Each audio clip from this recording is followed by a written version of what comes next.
All right, so finally got to work. Facebook and I are still not friends when it comes to this interface, but here we go. I'm Katie Silverwings, and this is a different part of my flat. Again, not sure how many people are going to be watching today, but anybody who is or does watch later, hi. I hope you're having a nice day. Welcome to my studio / living room space in my apartment. The flat that I'm in is in a section of an old church that got converted into housing. So my kitchen is below where I'm sitting now. And then there's this little space where my space to work on things is, and then my nest where I sleep is up there above me. You may periodically hear a high-pitched chirping noise. That is a smoke detector that is wired into the mains and chirps all the time, and I can't take it down and replace the battery, and nobody's been able to fix it, so it just makes a sound. So I am very excited to be sharing my patchwork with you today and introduce you all to Gertrude. Gertrude is my sewing machine, and she is a 1920s Singer sewing machine. I'm just going to make sure that everyone can find where I'm actually posting this because, once again, I had some issues with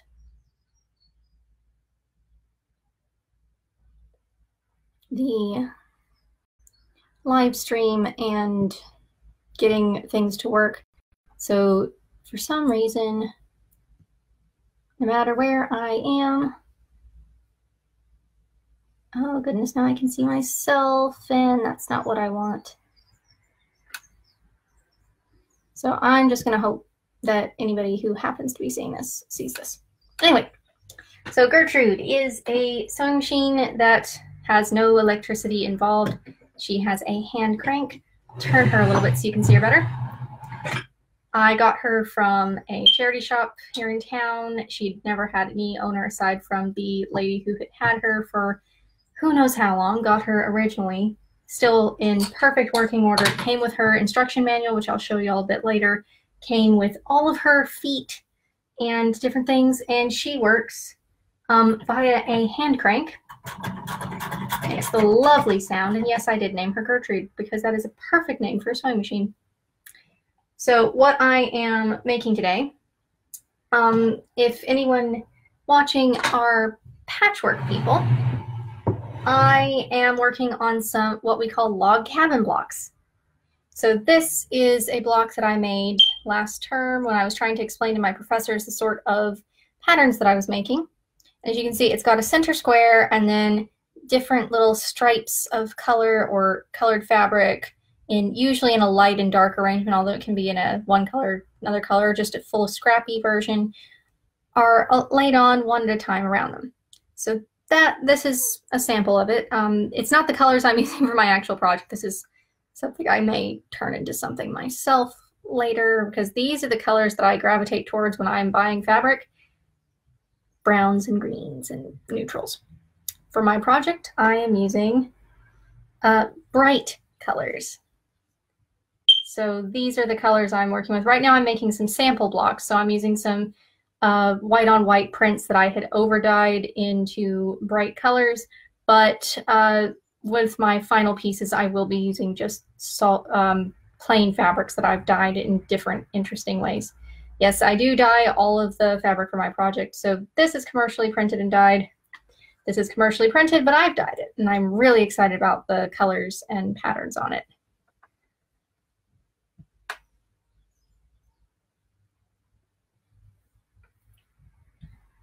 And what I am going to do next, I've just been sewing these bits together. So I'm going to go and press the seam so that it will not get in the way when I'm sewing later. As you can see, I've already added a couple pieces of fabric together here and pressed one of the seams. And with this kind of block, I am going to be pressing all the seams away from the center so it'll lie nice and they'll all kind of keep each other still. So this is also where I get to change camera angles, meaning turning my computer back and forth. So bear with me a minute for that. I'm just going to check one last thing on here.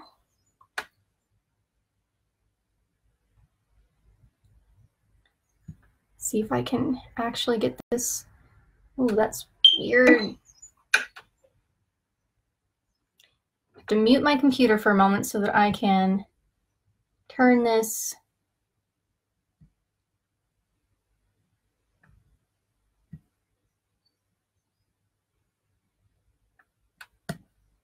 All right, I'm staring at myself and know that's not going to work. So I'm just going to go back to where I normally have this. And hope that those of you who want to watch me today can actually see me. So, for changing camera angles, I get to physically, because I'm still kind of low tech here, you get to see a little bit more of my surroundings here. Pick you up, turn you around, and out the window there, you can see we actually have some sunshine today. So I've got an ironing board my dad helped me get when he was here visiting me. And I've got an iron that's plugged into the wall down here that I can switch the light switch on with, the little switchboard on with my toe. And I'm just going to press these and then pin them to the next set of strips and just keep going. So if anyone is watching, leave me a comment so I can say hello to you, because I'm never sure with Facebook whether anyone can see me or not. But hopefully this will be at least somewhat distracting or entertaining for some of you.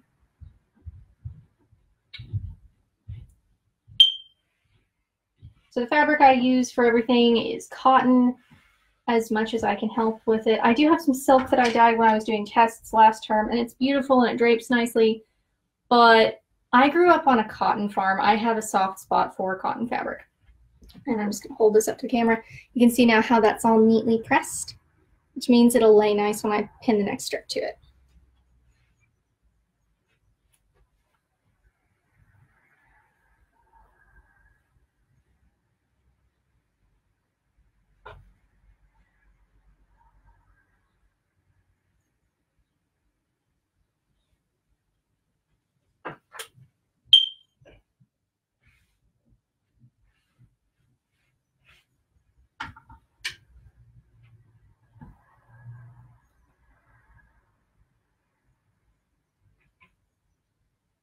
After I get these 3 samples made so I can see if I actually like this width of strip, I'll probably start on some more finished ones. I have designs that I've been working on the last couple of days for my actual banners that I'll be making for the eventual day when I can do an installation of patchwork and glass whenever and wherever that might be.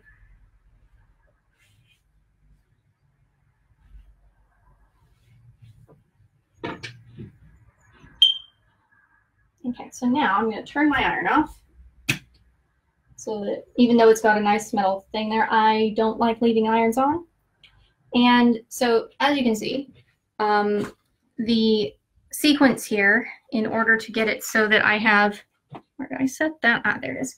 So that I have half of this blue and the other half red with a yellow center, I have to arrange the strips so that as they go on, it's in this case, blue, red, and then the second one is actually red.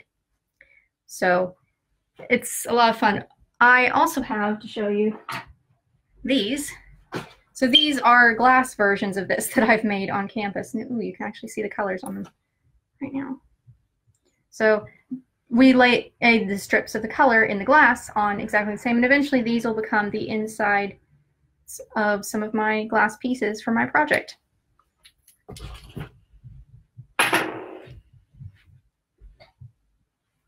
So it's blue, red, and then red. My second red strip has a slightly different pattern on it originally. So this one originally was white with a white kind of scroll work pattern on it.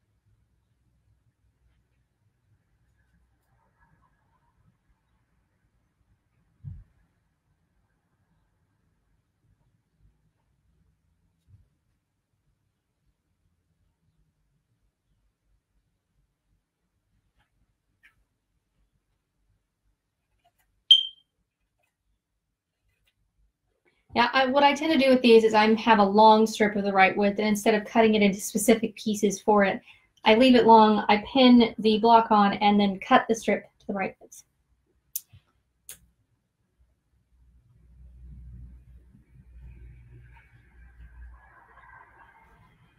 Just have to make sure I'm attaching the strip.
All right, so now that I've got all three of my little test blocks ready to go, I'm going to turn the camera around again and sew these.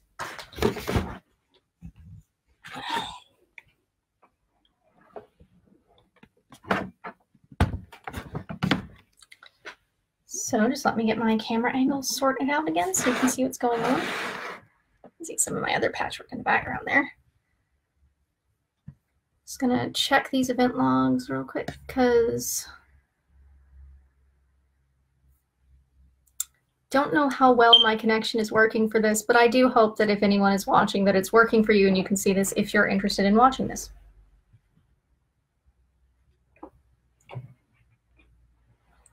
So with Gertrude, I know that on this foot, this half over here is about the right width for the seams that I'm trying to make as far as the distance between the far edge and the needle. So that is where I always line up the edge of my fabric.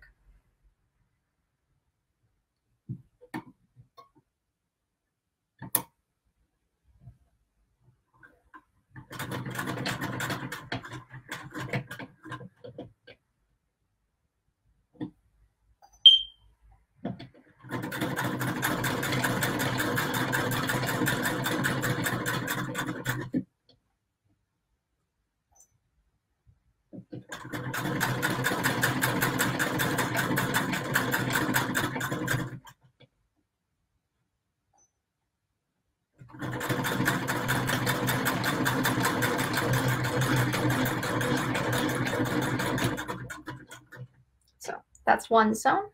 Now I'm going to start on the next one.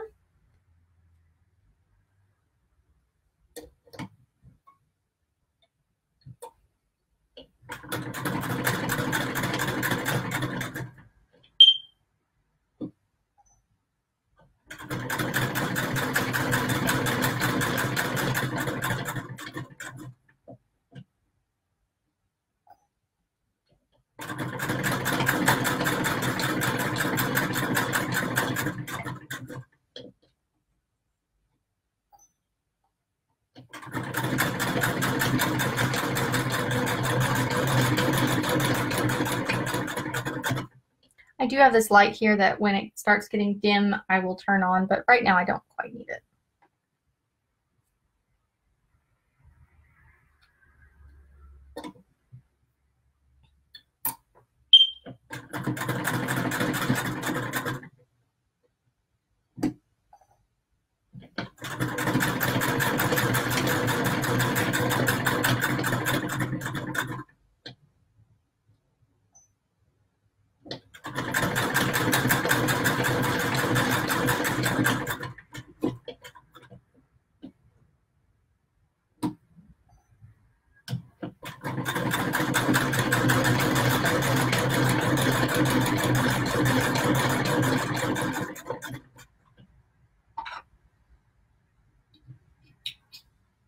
So when I'm actually making blocks for a final panel, I will be doing quite a few more of them at the same time, so I won't be having to change camera angles as often. I'm going to keep doing this. I'm going to probably have to invest in a webcam to set up over one side of my workspace so that I don't have to constantly move you back and forth. So now, you can see, got another strip added to this that has expanded the pattern, and you can see there's red and red here, and then the next strip will be blue and it'll go right here. Yeah. Hello again to anybody who's just now joining me. I am sewing some patchwork blocks. I'm about to turn the camera around so I can press these. Again,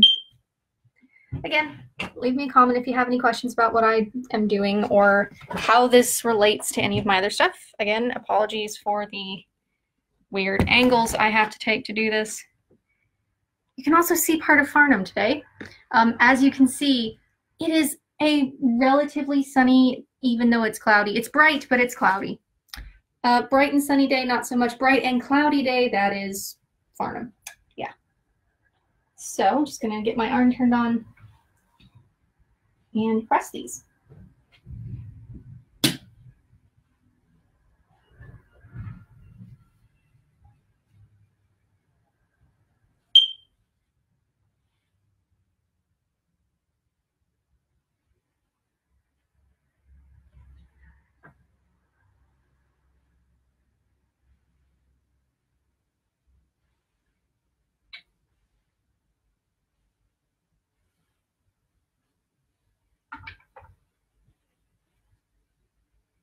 And there's the first one. Oh, it's kind of transparent with the light behind it. So you can see how the pattern is evolving and also how nice and neatly the seams are pressed. Neatly pressed seams is crucial.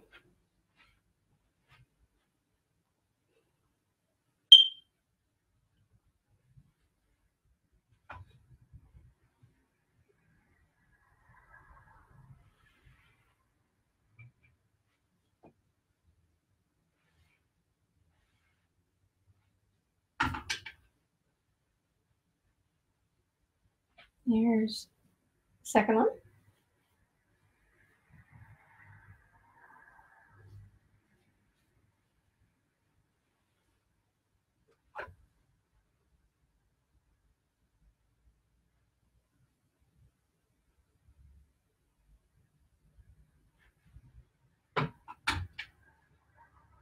And there's the third one. Just gonna check something on my computer before I move on to other things. Yes, I can close that and that.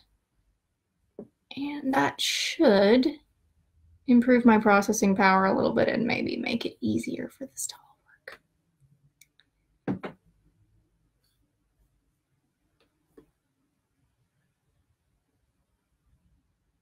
Just constant error messages from Facebook here.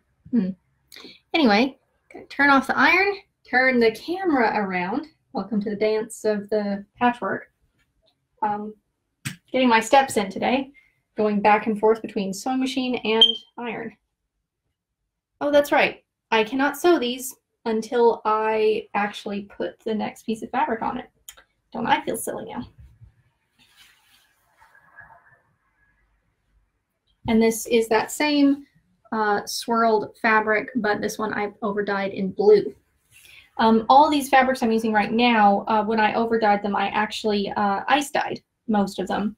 Or in the case of the two with the flower print on them, I kind of put the rolled up tie-dye plan fabric down in the bottom of where the ice dye was collecting. I do like ice dye. It is one of my favorite techniques to use for getting interesting patterns on fabrics. It just makes me happy. Plus, it's kind of a set it and forget it kind of a thing. I just put the ice and dye powders onto the fabric and leave it until the ice melts. So usually the technician in the textile studio on campus is kind enough to let me kind of just leave things overnight there. When I'm ice dyeing stuff, I'll set it up in the vats and then come back first thing in the morning to wash it out before I get in anybody's way.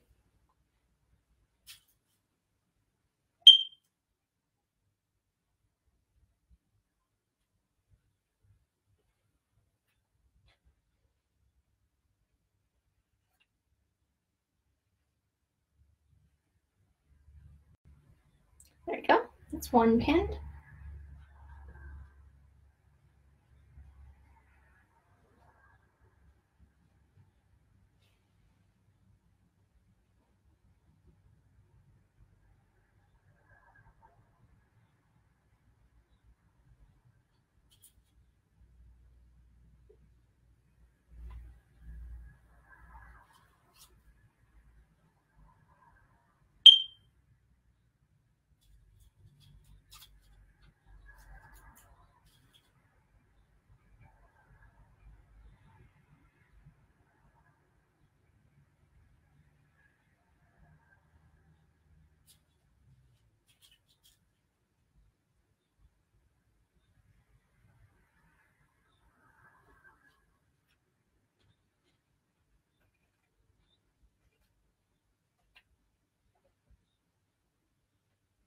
And one more.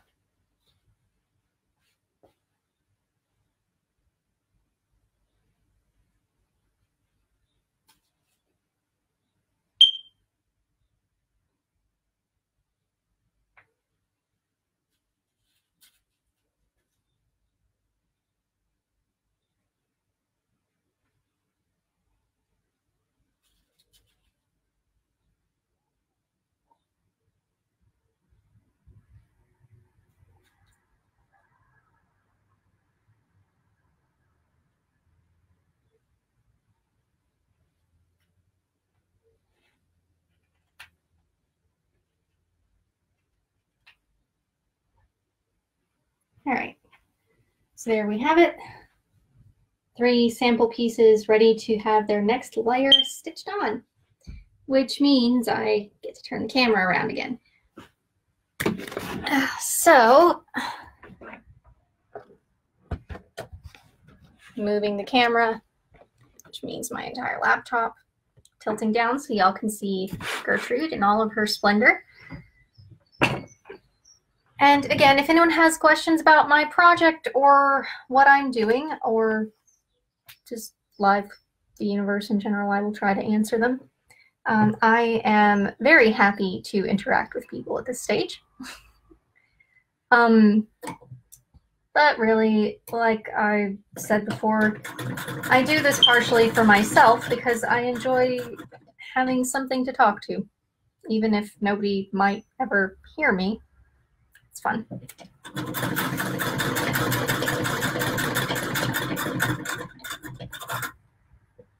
So every time I come to a pin, I take it out, put it in my little pin case pot, and continue sewing.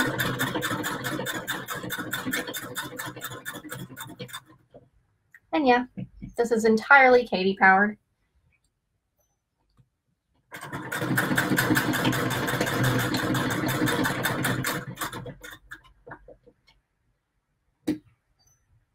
I'm just going to turn this light on now. I hope it's not.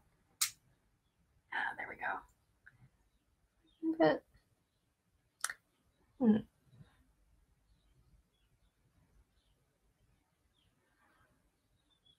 I can do it like this and it'll bounce off things. That's good. So you can still see what I'm doing.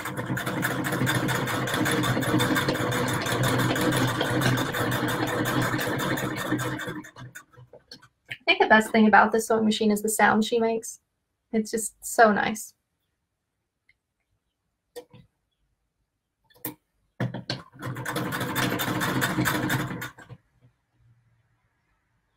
Also, my pin pot is a little glass cup that I made back in first year that has some green and brown spots on it.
And here we go, little chain of patchwork.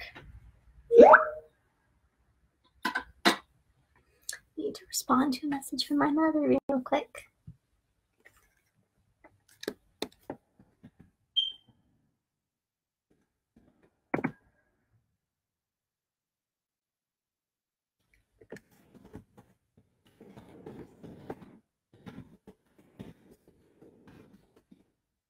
Letting her know that if she needs me, she can find me.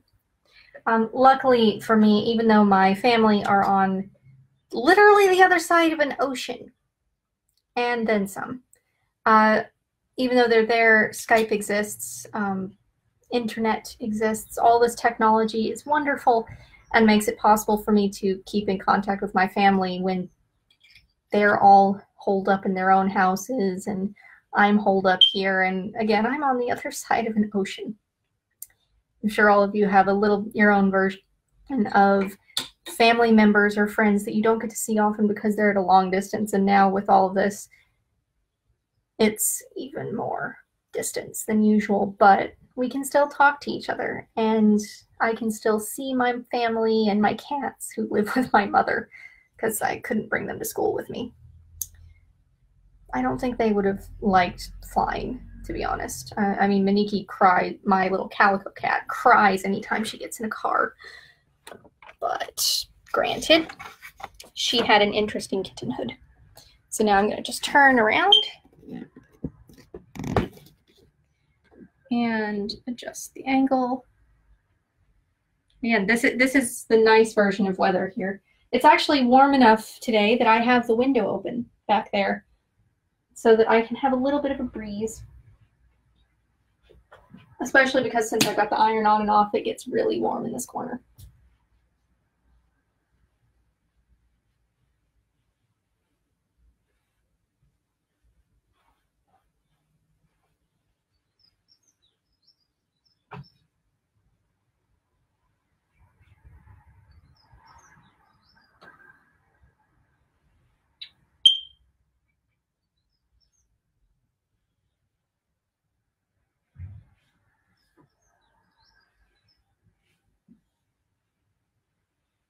See, normally when I'm doing patchwork, I'm alone and I've got music on in the background or something, but here we go.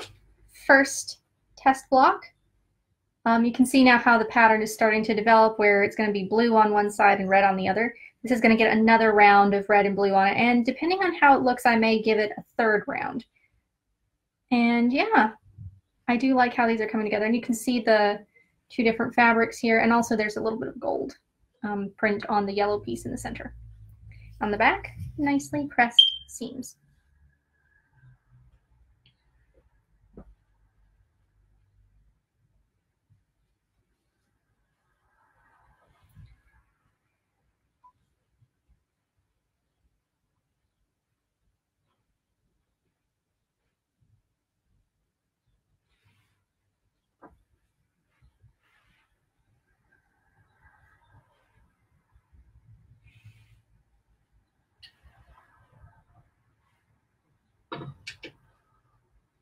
And there's number 2.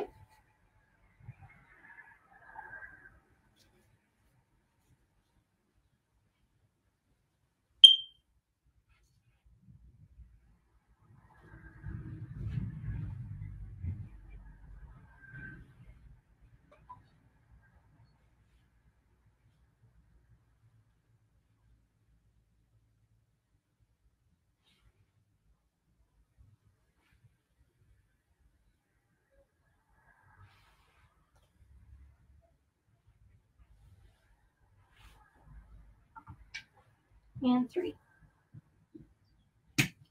So now it's time to pin these. There's number 3.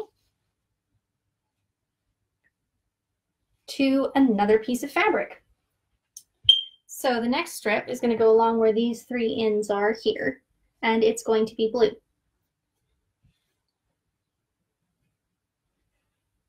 And it's actually, let's see.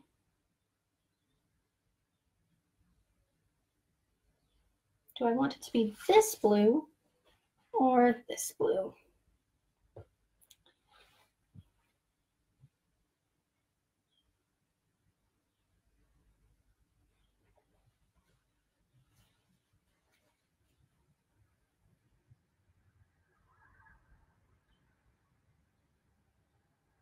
I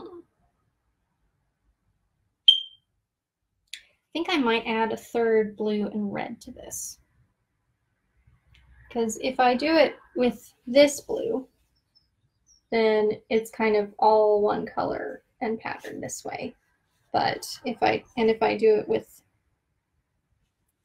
this one, it's kind of an L, and then the next one will be an L, and so on and so forth. So it needs a third strip. So I need to make some more strips. 1 strip of red and 1 strip of blue. I may use a solid.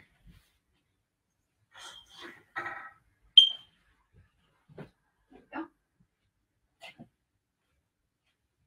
So here I have a solid blue that I dyed and a solid red that I dyed. So I'm going to tear strips for each of these, and tearing strips for this kind of cotton is actually easier than cutting it for getting nice straight strips. So I'm going to tear a strip of red, tear a strip of blue, and then I will use the blue to pin the next bit on here. So I'm going with 2.5-inch strips.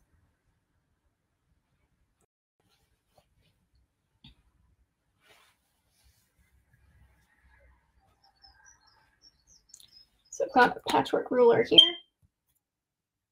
Just going to hold that in front of myself so you can see it a bit better. And I'm going to measure for 2.5 inches.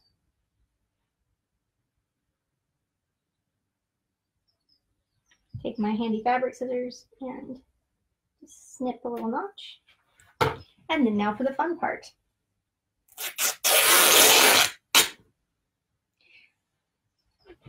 A strip. And I'll set this over here with my other fabrics. Hi, Cheyenne. I have seen that my sister has appeared. Sister, I am making patchwork blocks today, and I am pleased with them so far. I just have one more strip to tear so that I can then continue making these.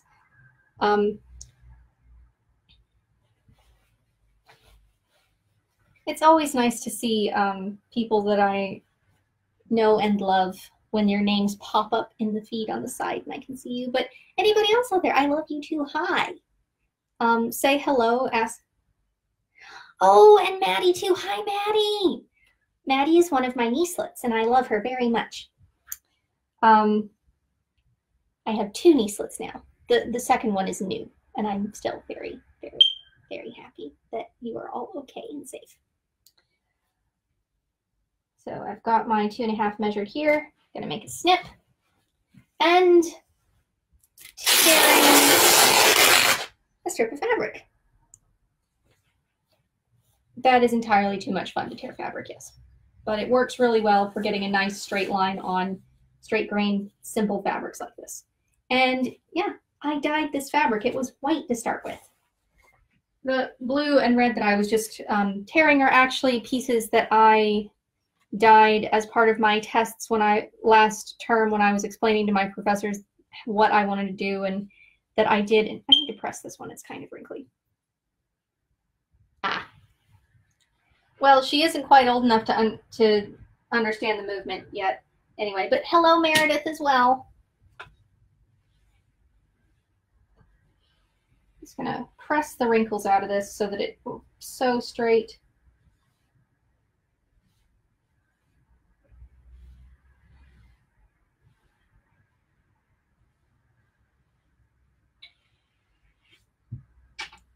And might as well do the red one while I'm at it. No, that one's fine. All right, so now I'm going to pin this blue strip onto here.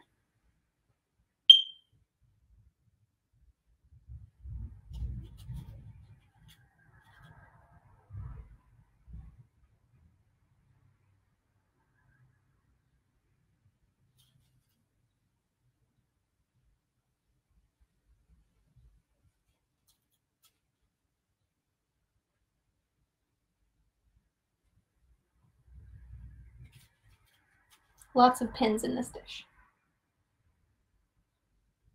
Every time I clean my workspace up here, I have to be very careful that there are not pins left in the carpet because I do walk around in bare feet all the time. There we go. So that's a strip pinned on and ready to sew. Just have 2 more, and then I can sew these. Ah, hello Talia the dog as well. Goodness, my whole family is in Houston is watching.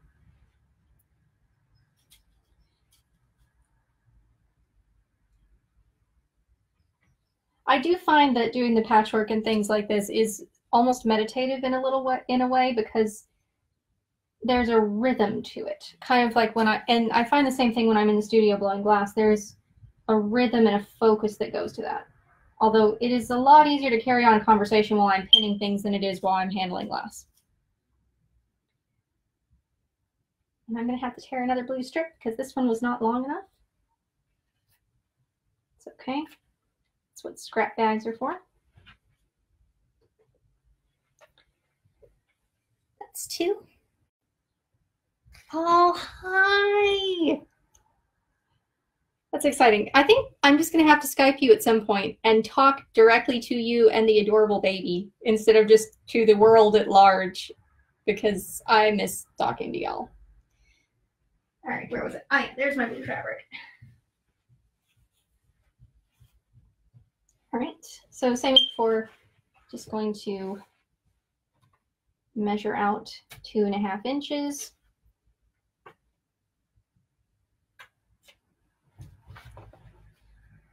And carry some fabric. And now I've got a strip.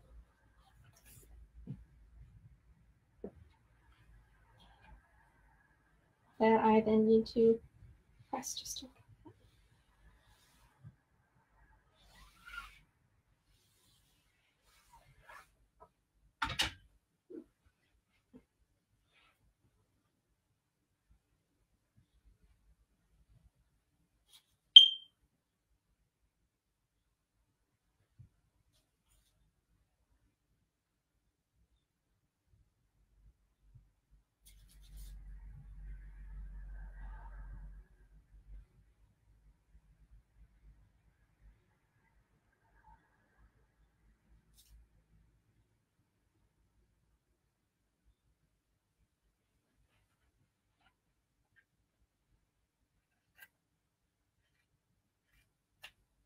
All right, so now I've got all 3 of these pinned, which means it is time to change camera angles once again because my ironing board is here and my sewing machine is there. So now we pick up the camera, move it around the house, and tilt down. Getting the hang of this. If I'm going to do patchwork videos, I probably need to get a webcam so I can actually be in 2 places at once. So, all right. And I'm just going to sew these pieces.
There are modern sewing machines that use electricity and that will sew straight over a pin.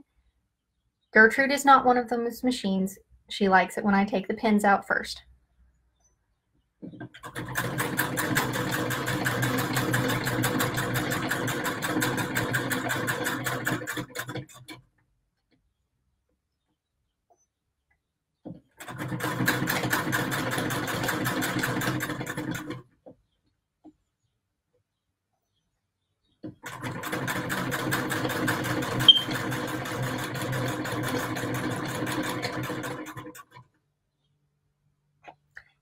1923. Let me show you. She actually came with her original instruction manual. And yeah, 24 is what I've got. So this is Gertrude's instruction manual.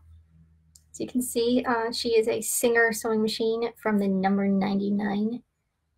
And there's her date there. So, and it's actually still in really good condition, which was very helpful when I first got her for setting this up, because she had a little problem with her bobbin case when I first got her, and it made things do little bird's nests of awfulness. And then she's also got all of her different attachments for doing different kinds of trims and things, and they all came with her, and it's just wonderful. But the only foot that I've really used is the one that I'm using right now, because that's the best one for the kind of sewing that I've been doing. Get all that back in there. She also has a lid on this table she's built into that is sitting over somewhere else in my house to be out of the way.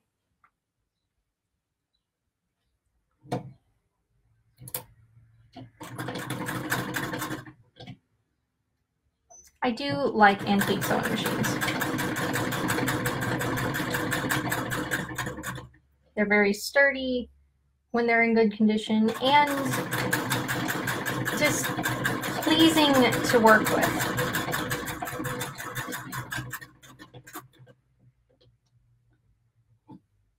I actually have, back in the States, in my mom's house waiting for me, I had found an antique pedal sewing machine, similar model to this.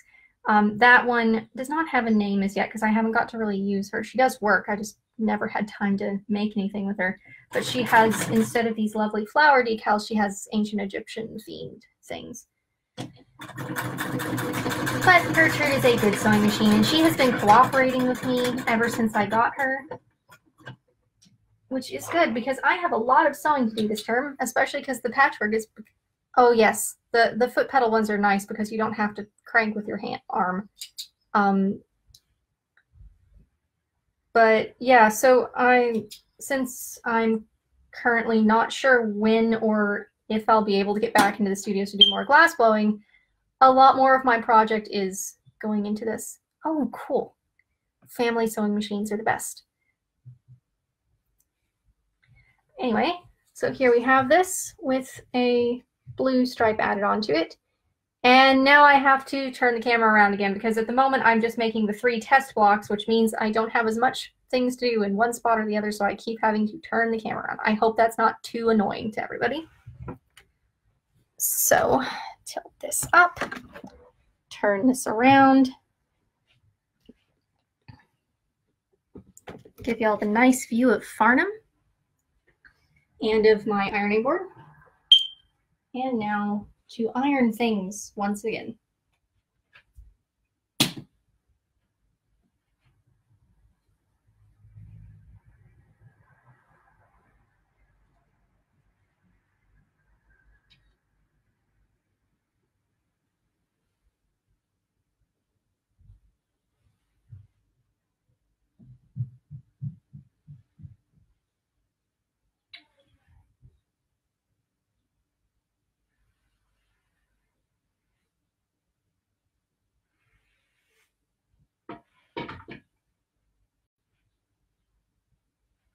And there we go.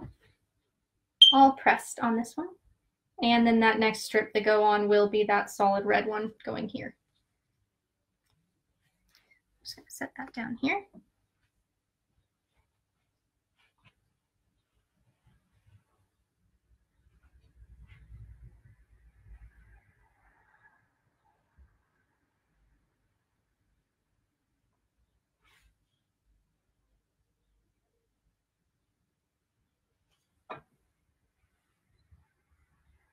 It must be spring. I can hear the birds from the park all the way over here.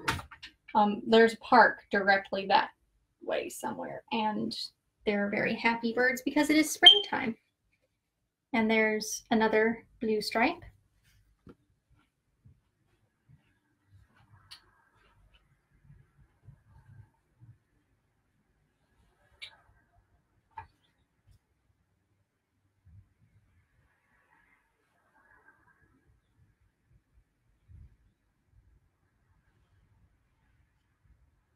Once I have these three blocks finished, I'm actually going to stitch them together and make kind of a little mini patchwork piece with them, I think. I do also have a tutorial tomorrow that I'm getting ready for, so I'm going to be showing these things to my course leader. Our program director is her title now. So now for the red strip, I do like this red. It's just a nice, simple red.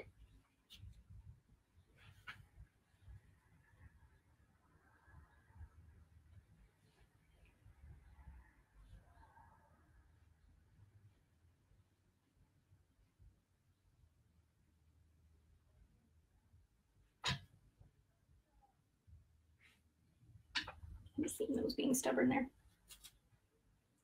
These blocks are fun in part because they're so simple to sew, and then they grow quite quickly. And you can get pretty quick patchworky results with them.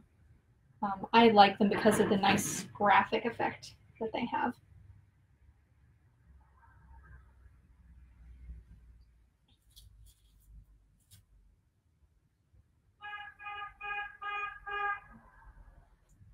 There's that.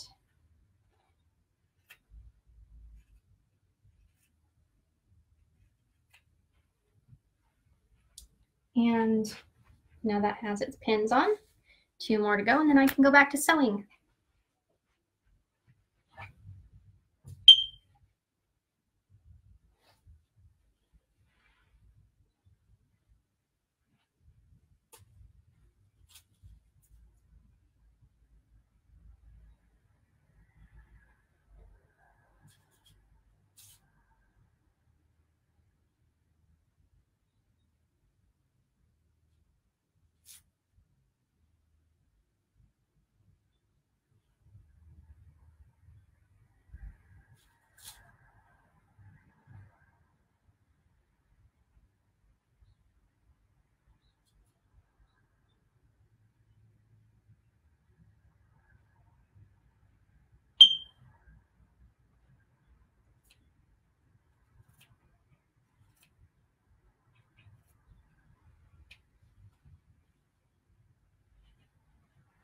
And another one.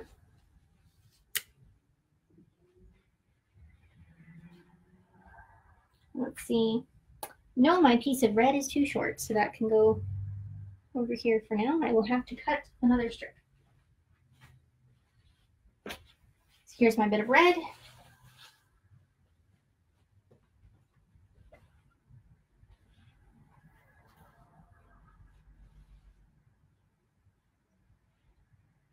Two and a half.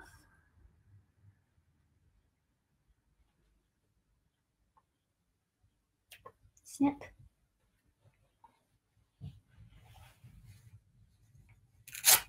And tear.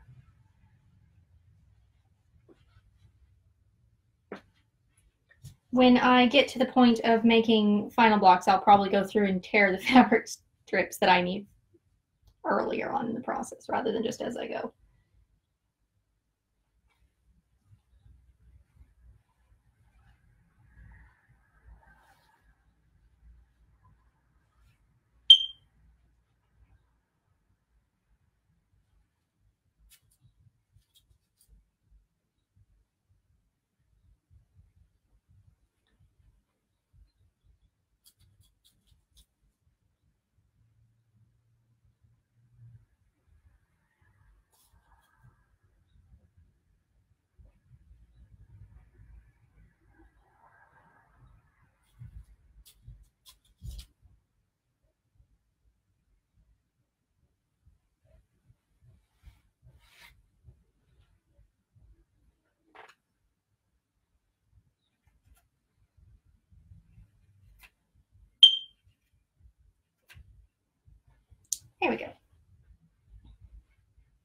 And already.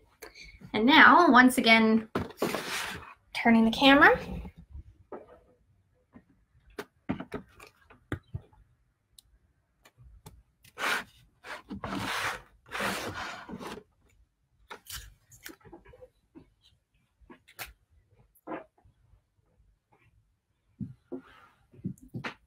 Get it into place. Making sure all my threads are going the right places, which they are. And now to sew these things.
That's one.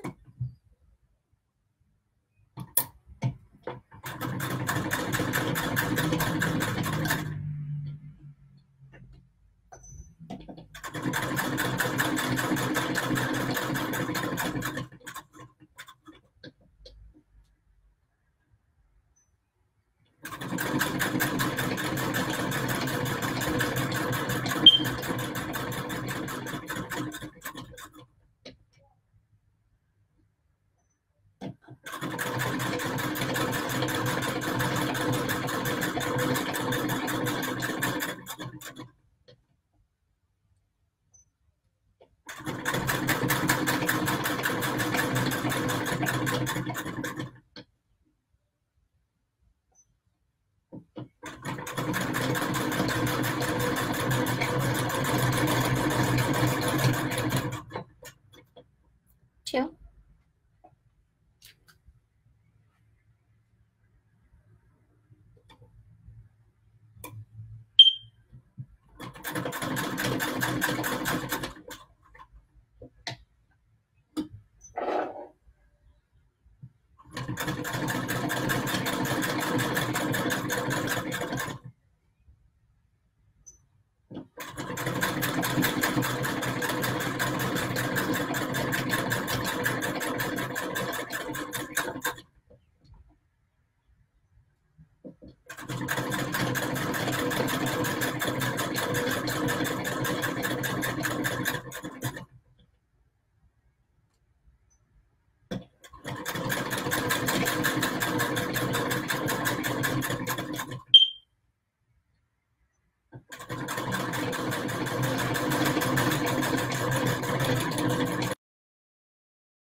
And there we go.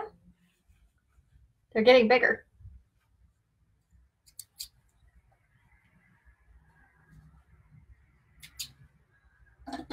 So now you see, ta-da! And now it's time to press them. This is the way it goes with patchwork. You're constantly having to go back and press things because the seam's just also so much nicer if you press them and if you press them correctly. And around the world we go again. Trying to make sure that I keep that focus on my t-shirt when I do that so that nobody gets seasick. Iron on. And now we press.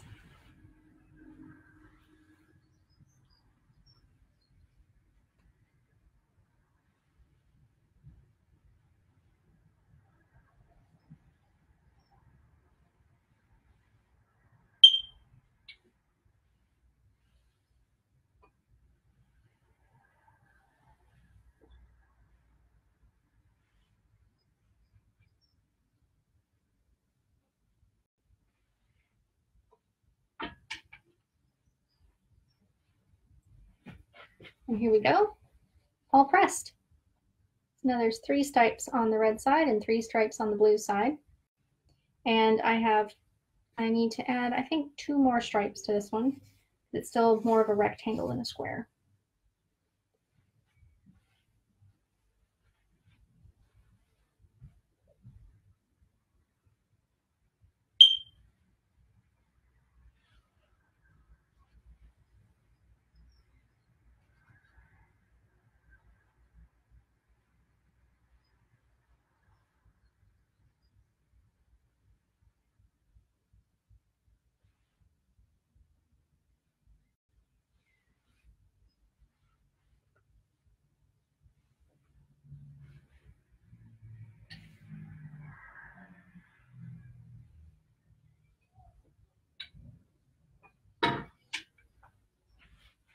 And there's the second one.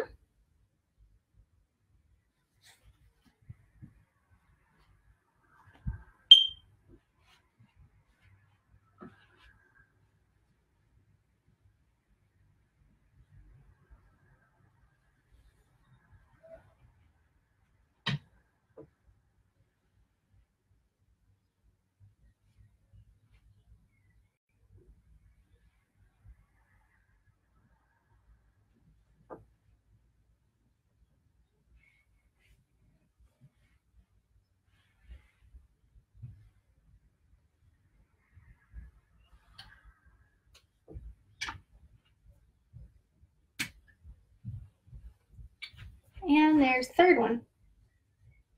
So the next stripe that I'm going to put on these is going to be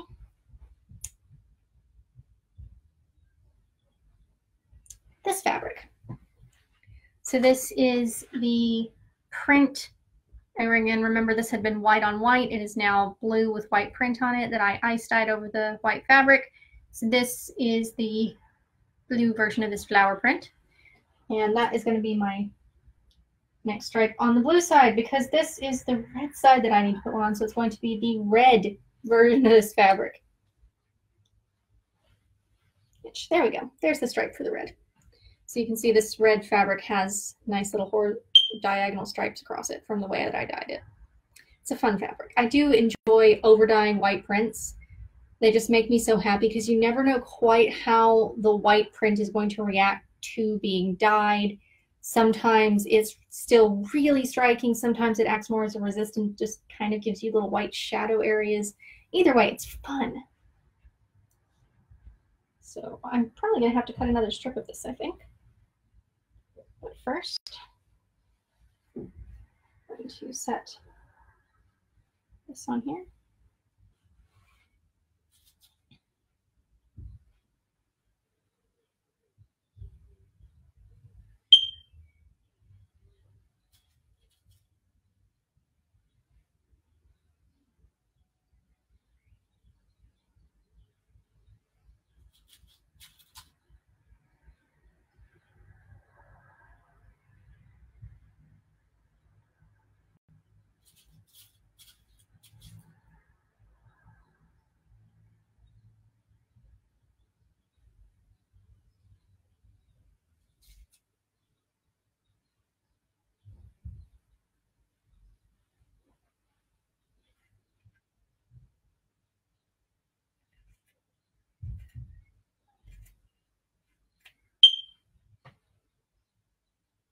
And there we go, all pinned. And now 2 more.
And there's my little cut off bit of that to go into the scrap bag.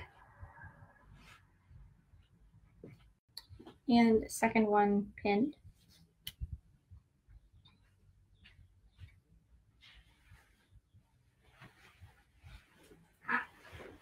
And here's that full piece of the red stripy fabric that I dyed.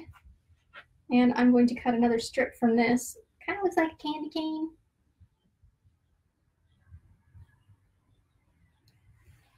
So I'm going to cut a strip from this and then finish pinning my last block. Again, I'm using 2.5-inch strips on this. And since it's a nice, easy to tear cotton fabric I'm using, there we go.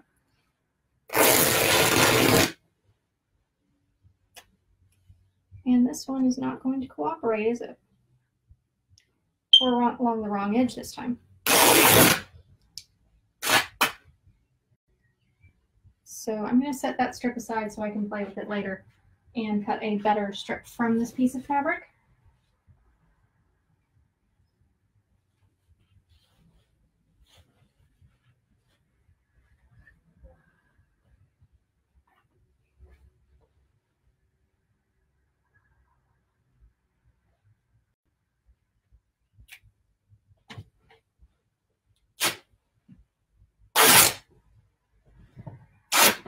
There we go, that's better. This particular fabric puckers a little bit more when I tear it, so I just need to stretch that back. And then I'm going to press it very quickly to get it a little bit neater.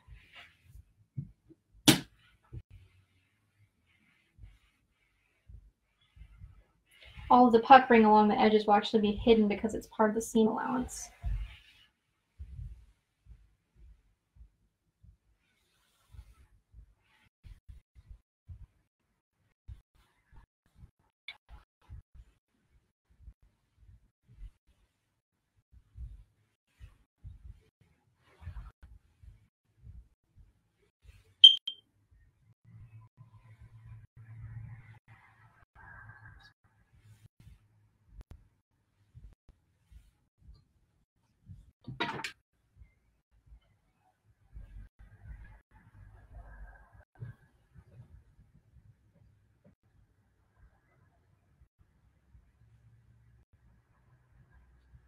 Okay, so this is going to go here.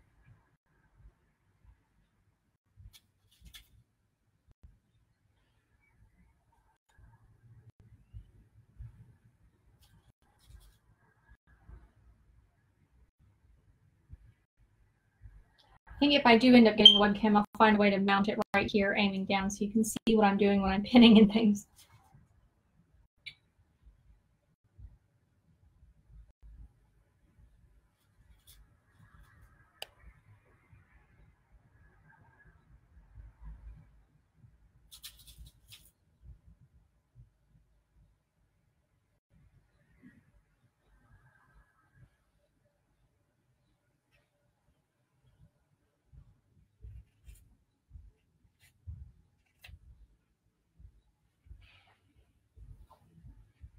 All right, all pinned, finally. So now I'm going to turn the camera around. Y'all are getting used to this if you've been watching for a while. And I'm going to sew these. And if there's any of the distracting objects and things you see in the back that you would like to know more about, as far as things that might be my art pieces, like this thing here, let me know if anyone requests. I will pause sewing and get something down to show you. Live streaming, it's like show and tell, but without other kids. Just one long show and tell.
Looks like it's been an hour or so since I started the stream. Wow. When I'm working, I don't really notice time passing all that much, so it's kind of cool to know that I'm just hanging out with people. And again, if anyone there wants to leave me a comment of what you think of what I'm making right now, or anything else you want to have questions about, just tell me what time it is where you are so I can get a gauge of what time it is, because it's about, let's see, yeah, it's right about 5:15 here in the UK.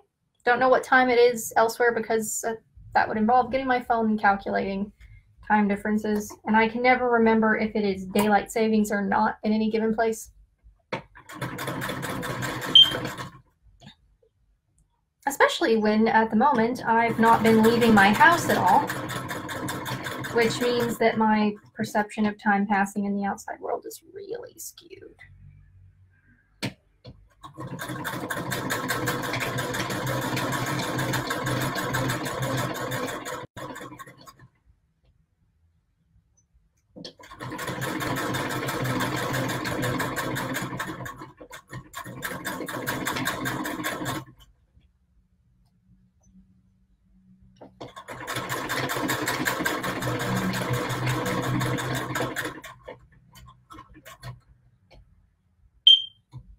I will say, I am very glad I had this live stream to do today as one of my stated activities for the day, so that I could take a break from editing all of the photos I've been taking.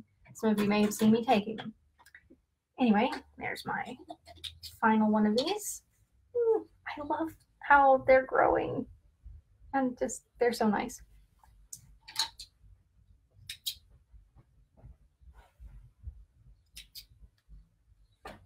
And 3. So, pretty cool. You can really see how these blocks grow really fast. So yeah, off to press things. Impressing, yes.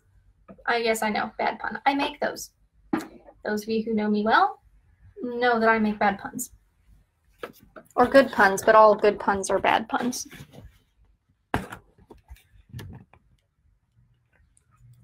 All right, so now to press these.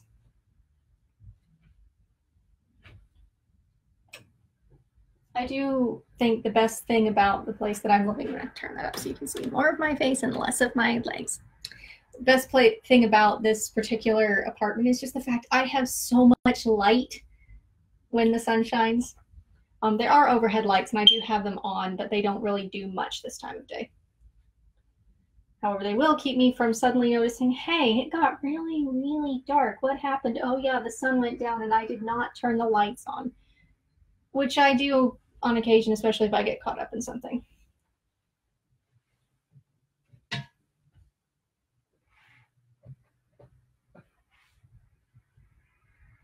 just going to go through and press my other seams and then come here.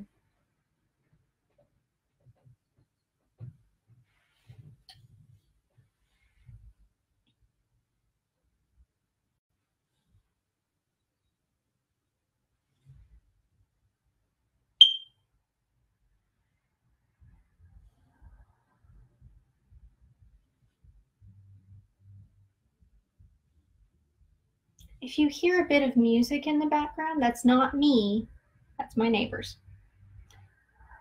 But at least they tend to have good beats. So there we go, there's the first one all pressed.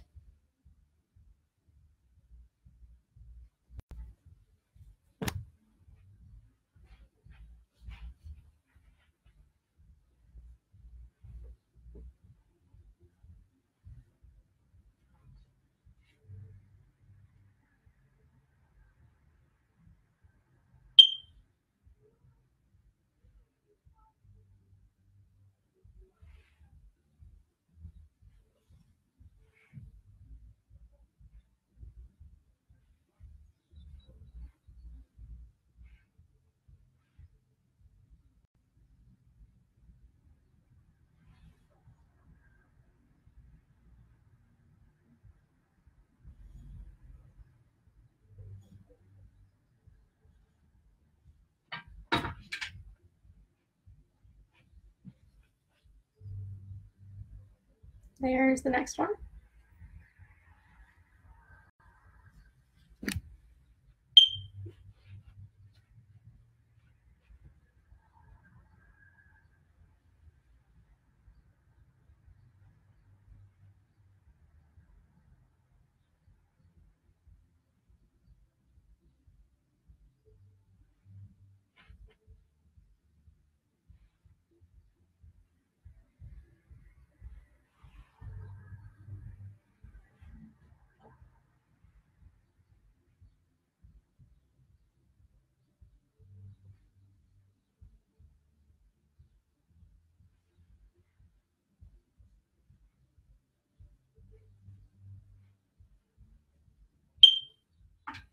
Okay, with my pile of strips so that y'all can see what I'm doing.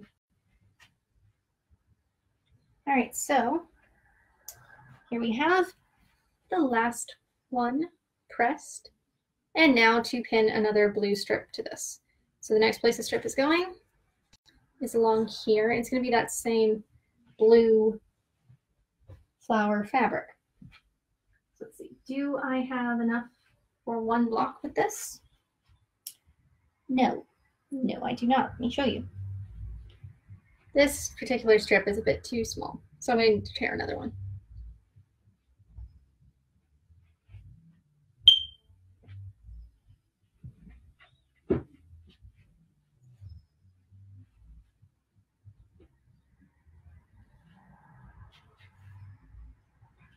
And this is that whole piece of blue fabric. This is the back, and this is the front.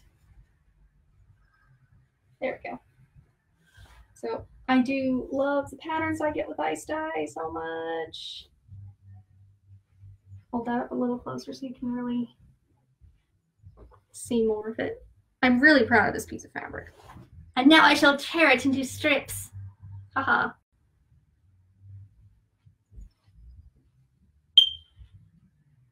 That's what happened when I cut this before. I cut it along the selvage rather than along the end. And that's when the strips are so short.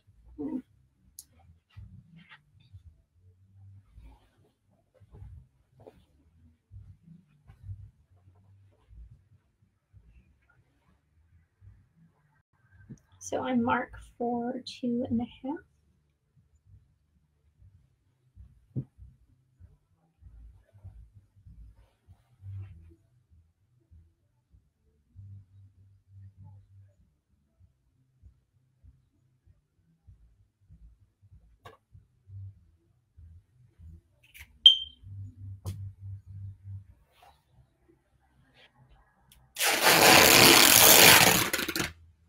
Almost too short for my wingspan there.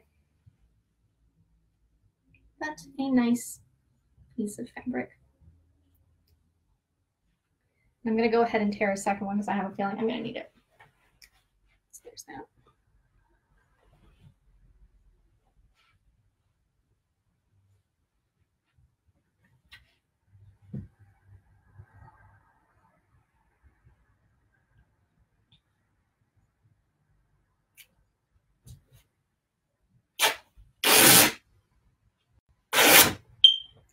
And there we go.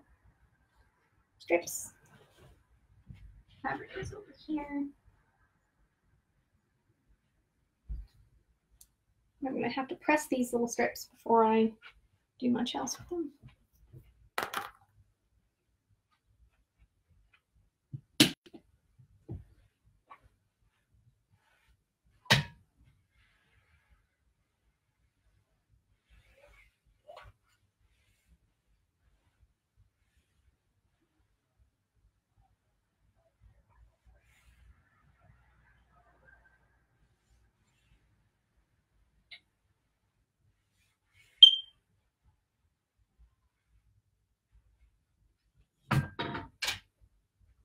There's one strip. See how nice that is now. See what I'm trying to get, when I tear the strips, they end up with this curly edge, and I want that to be flat so it'll sew better.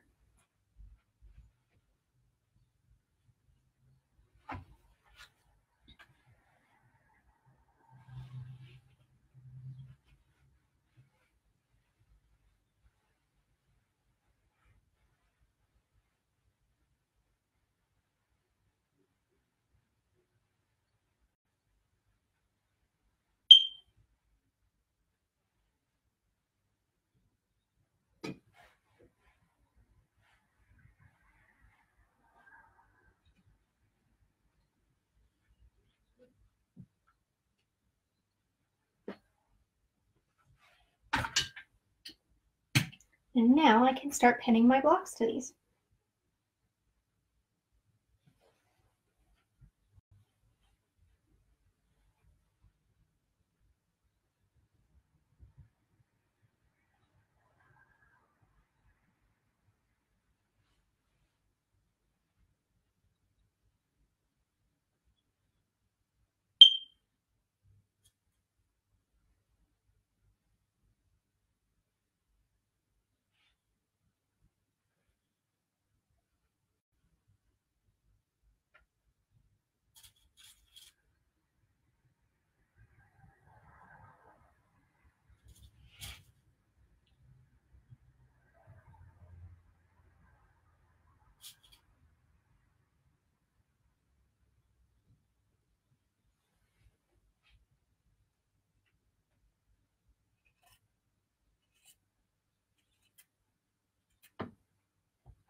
And there we've got that pinned.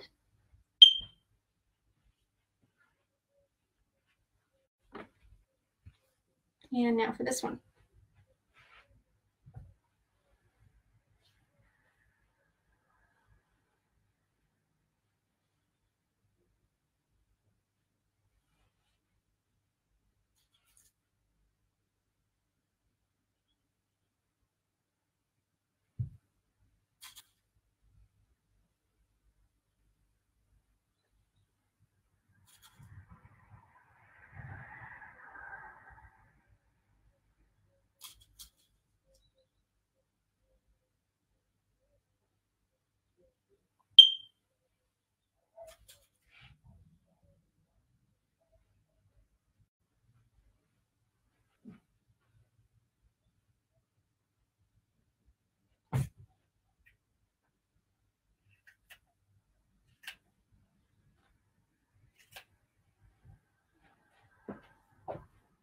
There's that.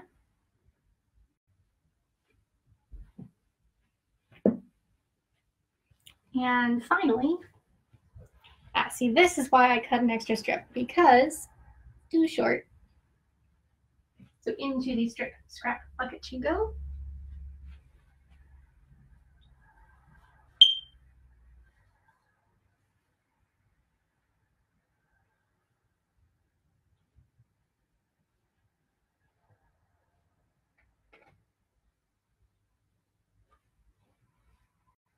Streams.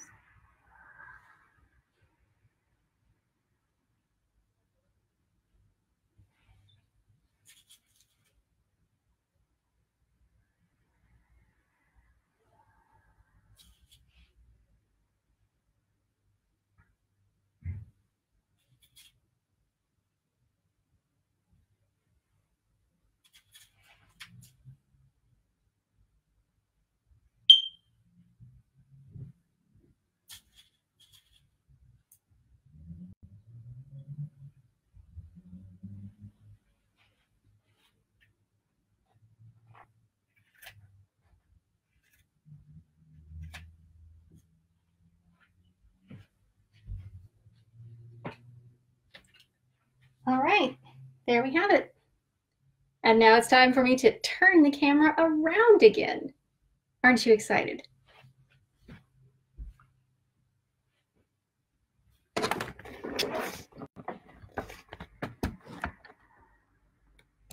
Just gonna check something on my computer here.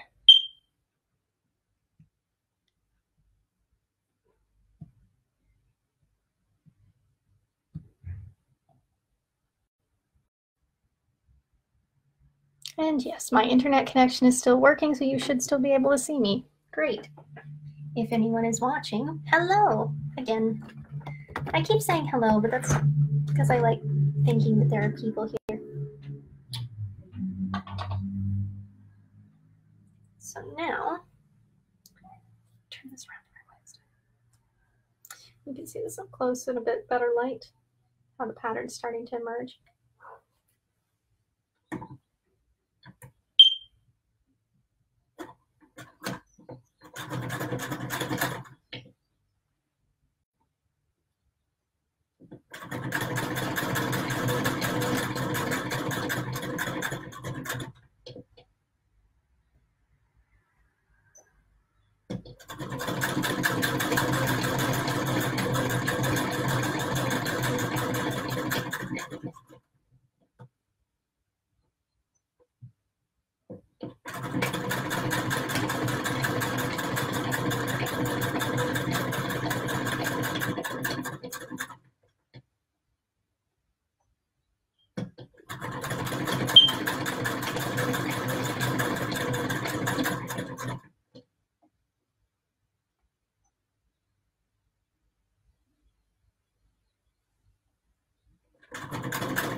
now notice that for some reason you are shaking when I'm doing this.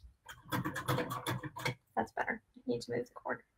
Forgive me for touching my face, folks. I got a little bit of dust on me earlier when I was getting my fabric ready, so it's just got my allergies acting up a little bit.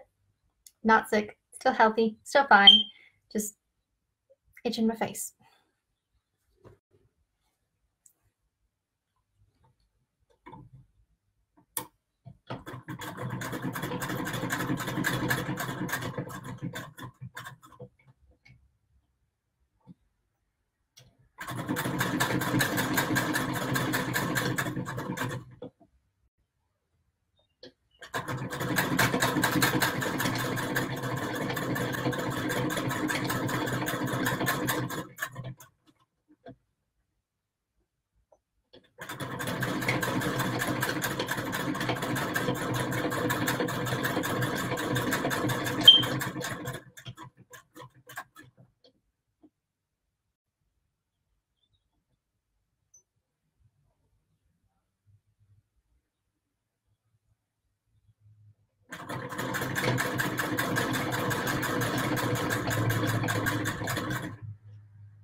Last one.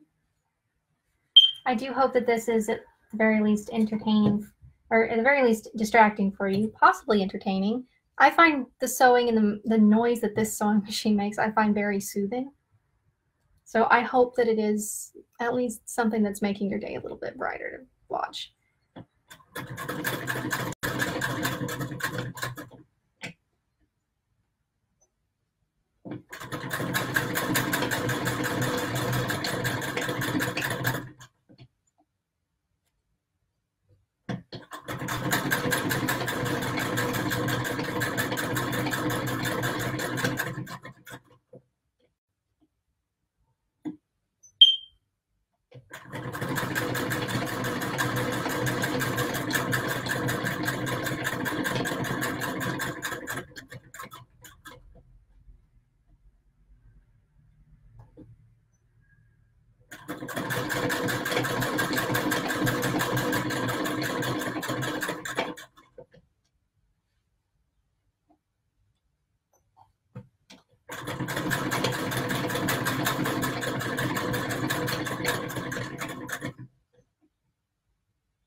And obligatory, ooh, shiny thing.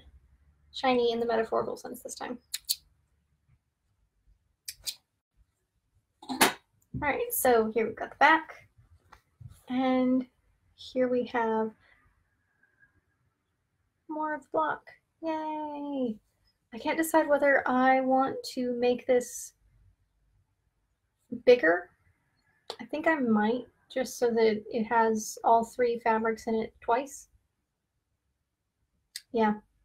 So 4 more stripes. You see why I normally do these as an assembly line. Once I've got an idea of how big I want them and what fabrics I'm using, I just do them all a whole bunch of time rather than just 3. So I'm going to press these. Just for those of you who've been watching for more than 2 minutes, means I have to turn the camera around again.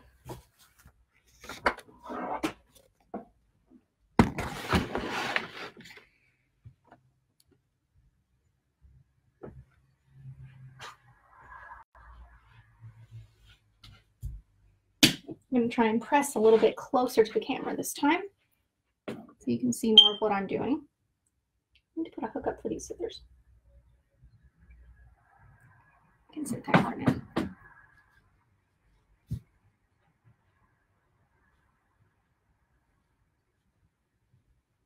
Oh, that's better. You can see a little bit.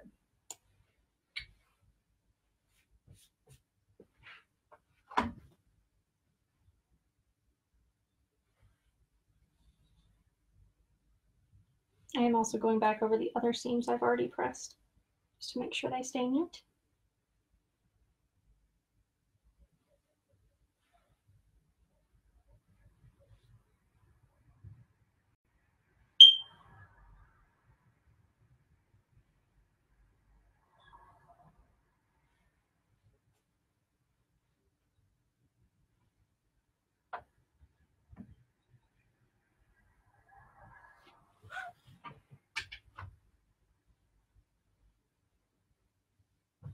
There we go.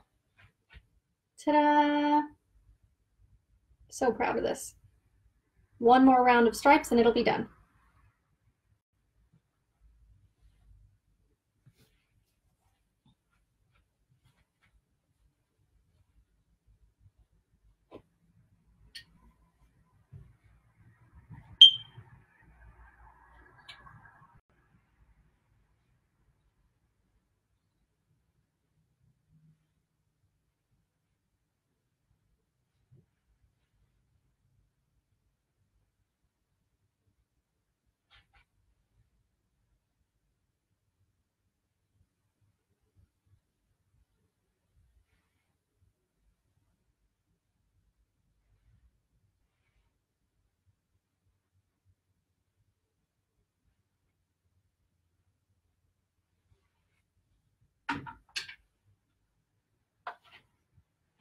And there's that.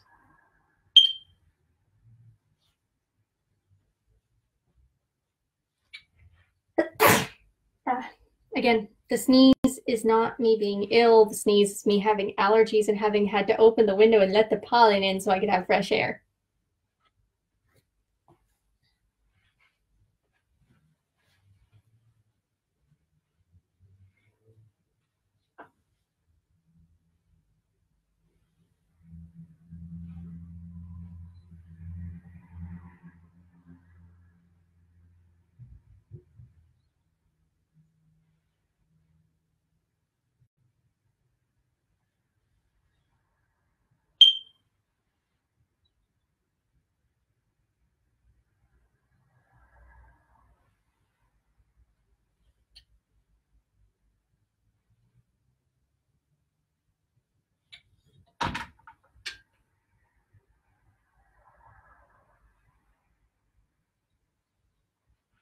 And there's the last one. Now I just have to get my strips ready for the next round. So the next strip I need to add goes along here, and it needs to be this fabric, the blue with the swirls in it. I'll hold that up closer so you can see the print. Yeah, you can see it now. That's the print that I'm doing next.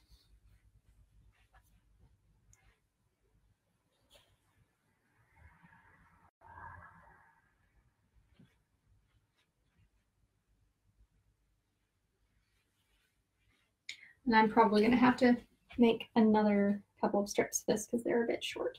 I'm going to turn this way just a little bit. There we go. That's better. Yeah, I'm going to have to make another strip like this, but I'm going to go ahead and attach this one first. Get my pins back and my scissors.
All right, so there's the first one pinned.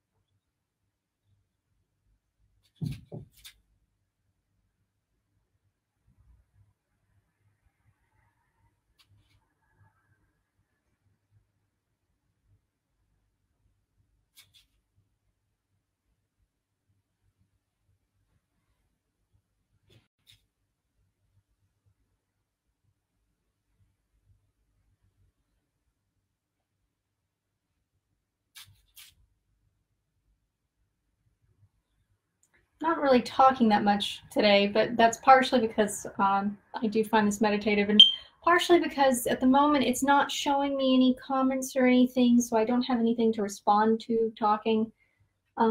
So I'm just going to continue quietly cutting and snipping things. And there's the second strip, all attached on. And there's what's left.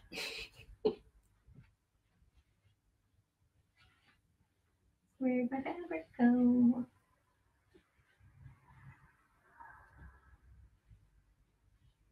There it is. And wide. Shot of a whole nice pretty piece of fabric. I do really like how this one came out. I just like the ice dye patterns in general. I know it's very 60s tie-dye-ish, but I never know exactly what's going to happen with them, and there's something really nice about that. So, one nice 2.5 inch wide strip.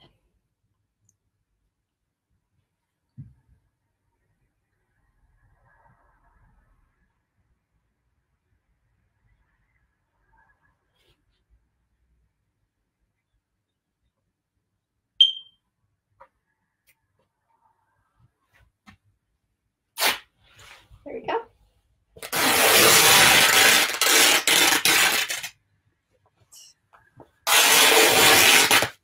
Ta-da.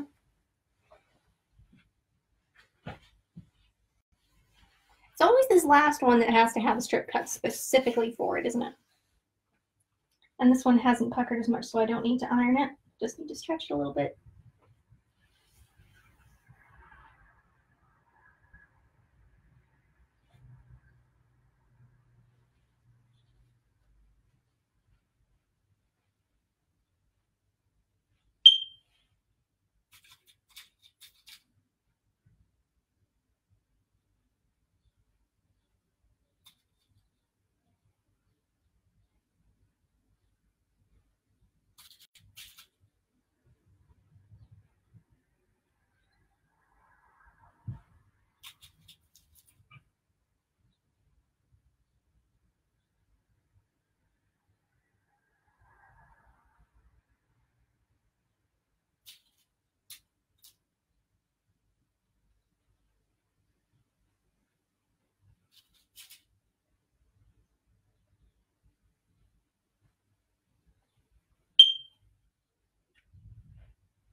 And there we go. Time for sewing, which of course means time for turning the camera around.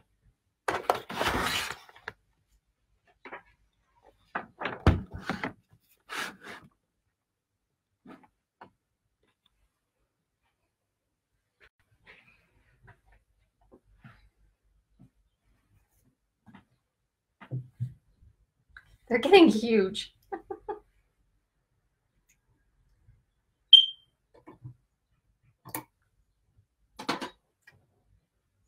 Get some of my water.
There's one done.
Two.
All right, that's done. 1, 2, and 3.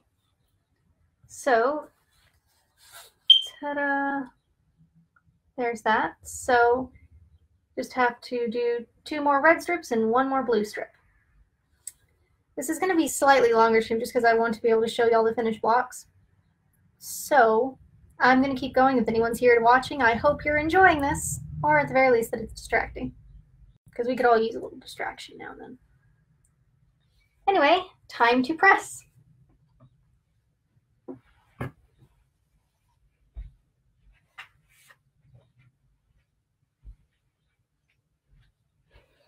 And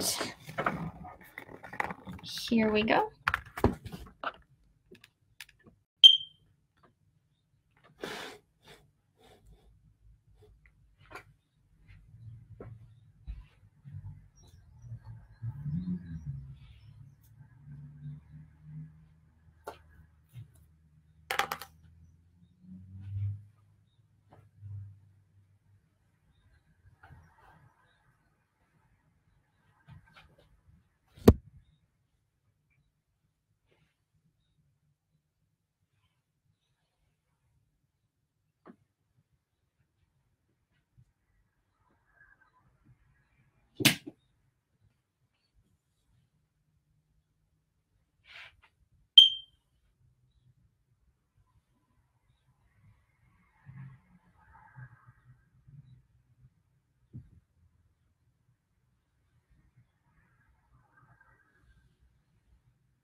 All right, there's the first one, which is now a rectangle.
All right. So now that I've got all these pressed, I need to add a strip on, not there, here. And that strip is going to be that same fabric with the swirls, but in red. So let's see how many strips I have to cut for that. I'm guessing I'm going to have to cut another strip, but just, I love how the patterning came out on this. Just so much. And if you look up close, it kind of looks like flower petals in some areas. Just so nice.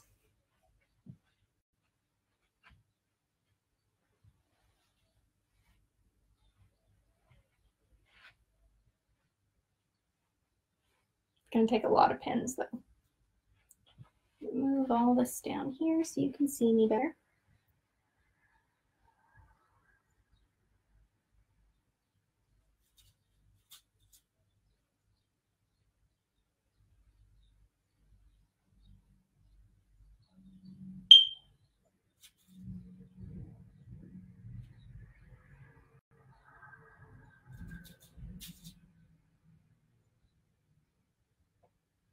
So again, a lot of times when I'm doing patchwork or things that I'm not filming and talking to people while I'm doing, I will have a movie that I know on in the background, or I'll have music on, audiobooks, podcasts, that kind of thing. More often podcasts than audiobook, just because I usually prefer reading my books, but today I'm just enjoying the birds outside and the sound of my own voice as I'm talking to y'all on and off. Let me set this here. Thank you for holding my fabric for me.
And there's two.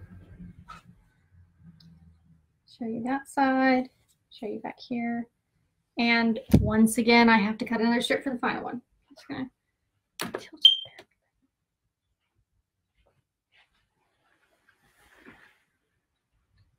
See, I could just keep going on and on, adding more and more strips to these, and they'd get huge, or I could use narrower strips and they'd stay about the same size, but it would take more strips.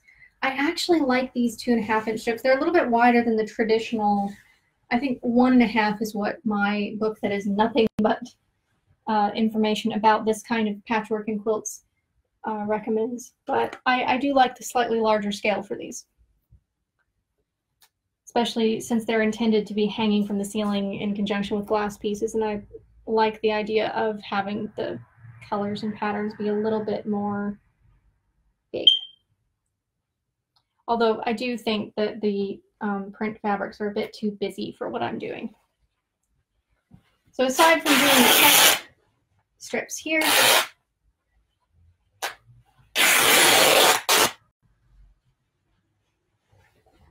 I'm probably not going to use these particular fabrics for my final project, even though I like them very much.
There we go. This strip can go over here with my other strips. Ta-da! And now to sew these.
It is very nice to spend a couple hours doing something that is not computer-based, or at least not me staring at the computer. The computer is staring at me.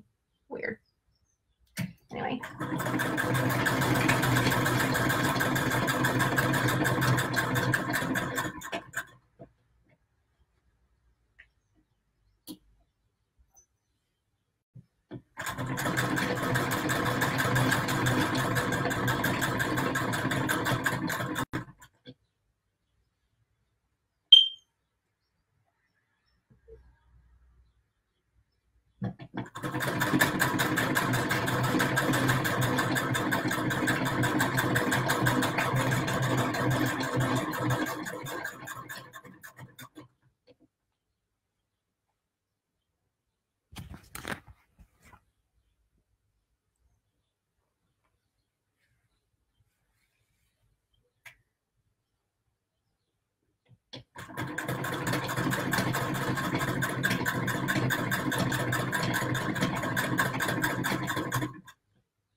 Again, pollen, not illness, pollen. I live relatively close to a park. All of the trees in England are happy because the sun has been shining this week. Off and on.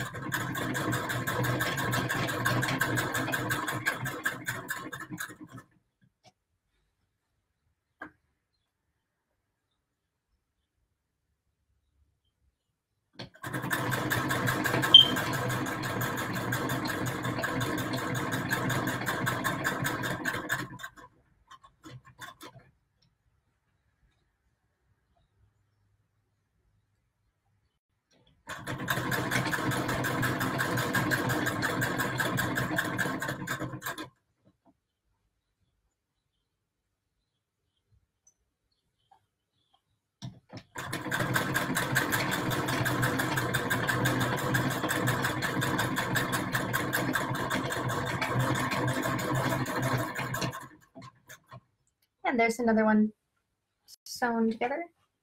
And Gertrude does have a tendency to migrate while she's sewing, but oh well. Final one. And then 2 more strips, and then I'm done with this for right now. Yay.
All right. Ooh. Getting close to done with this.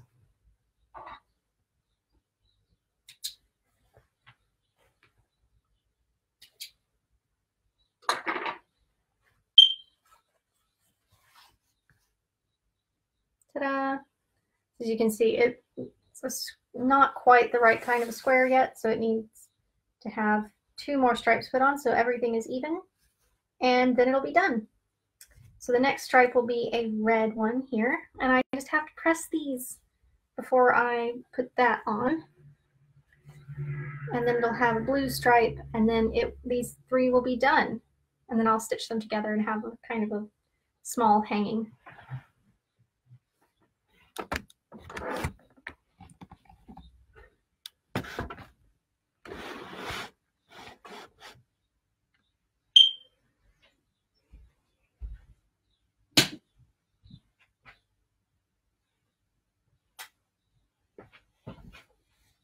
You can just hold those for me.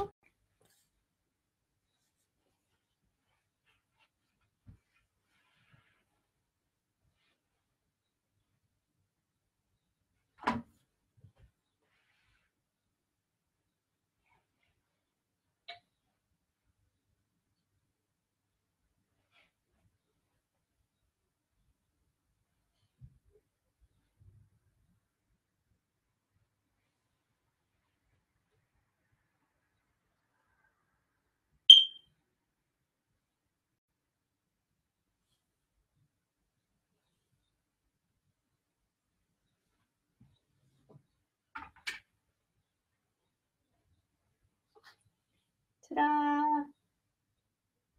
So yeah, this needs to have I always turn the wrong way, a red stripe here and a blue stripe here, and that'll be the end. I do like these. So I'm going to set that somewhere. This worked last time.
Okay, so I know my next stripe is going to be red.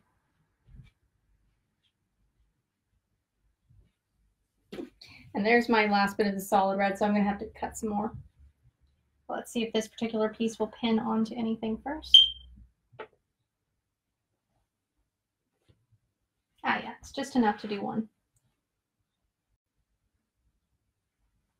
Try this way.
All right, so that's definitely not enough red, so I need to cut a couple more strips.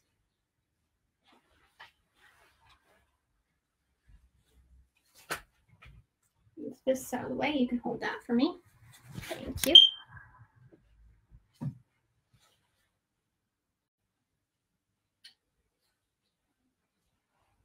going to go ahead and cut 2 of these. Let's see. I'll just cut one and see if it works.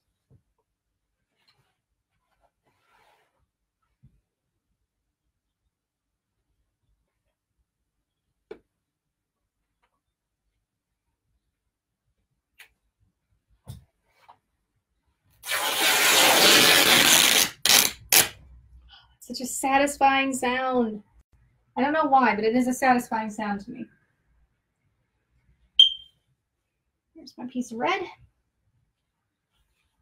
Just gonna trim a little string off the edge here.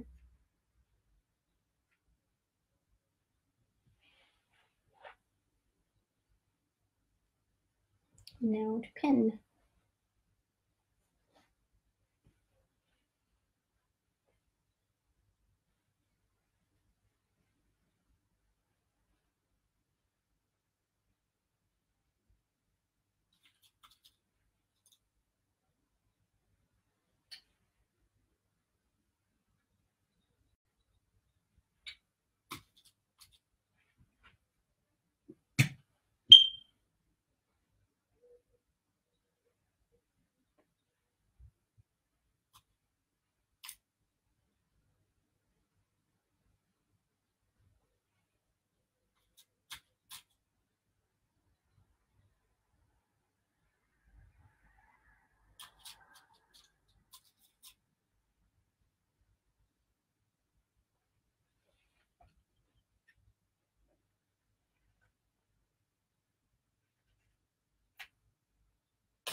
All right, there's that one.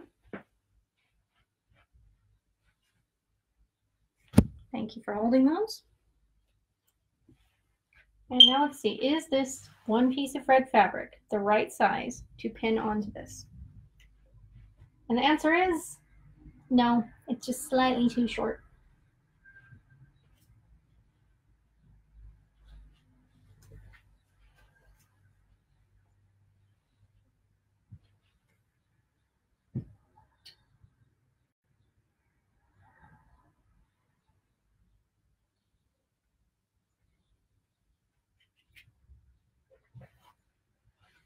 And satisfying sound. I have a feeling that's a sound that some people find incredibly pleasing and some people find like nails on a chalkboard. So I apologize if you're in the latter category.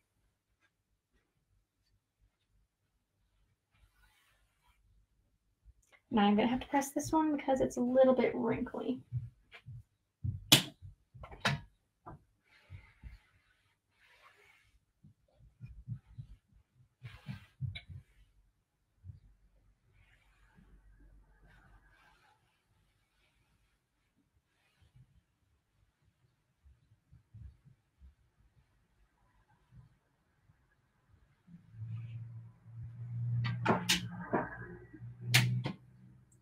Go.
All right, so all pinned, ready to sew.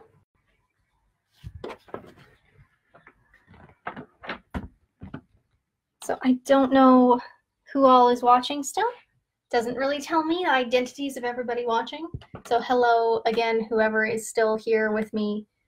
I am on my next to last round of strips onto these log cabin blocks.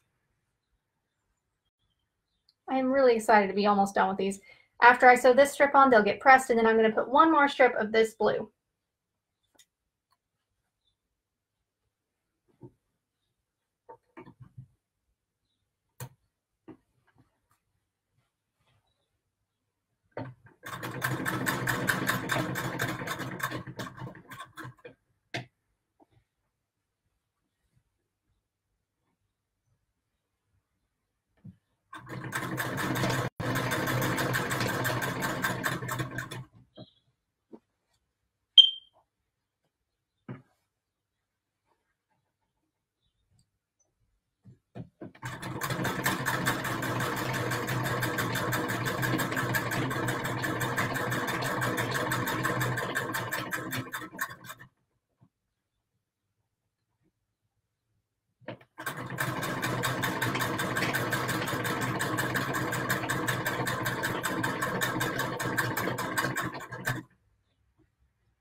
have to rethread my needle.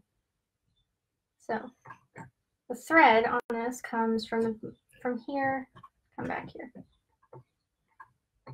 and around here, back up again, back down again, and it catches on this. And then because the needle, this is an older sewing machine, instead of loading from the front like on modern ones, the needle actually loads from the side.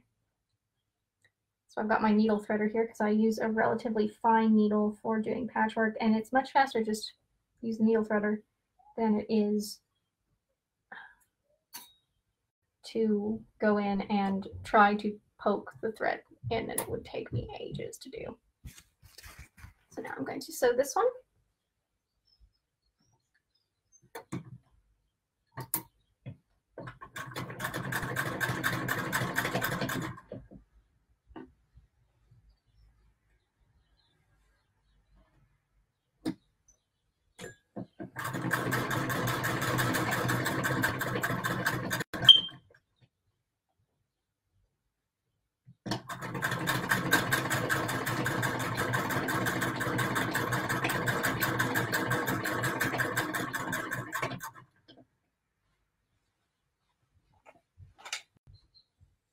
So at the moment, I have pretty much all the time in the world on my hands to be able to do 2-hour run and now 15-minute long live streams of me working.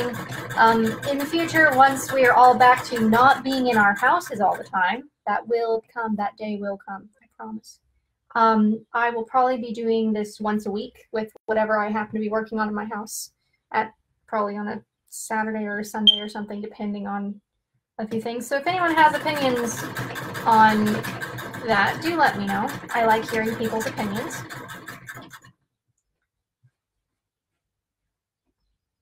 And I'm still debating whether to switch over to doing my live streams on YouTube, because I still don't like this interface. But I do have lots of family and friends on here, and it seems like quite a few people have been interested in watching me do things like this, who do not necessarily have social media or things other than Facebook. So comments, advice there, I'll take it. Or rather, I will listen to it and then decide whether it's something I can actually use or not. But still, thank you.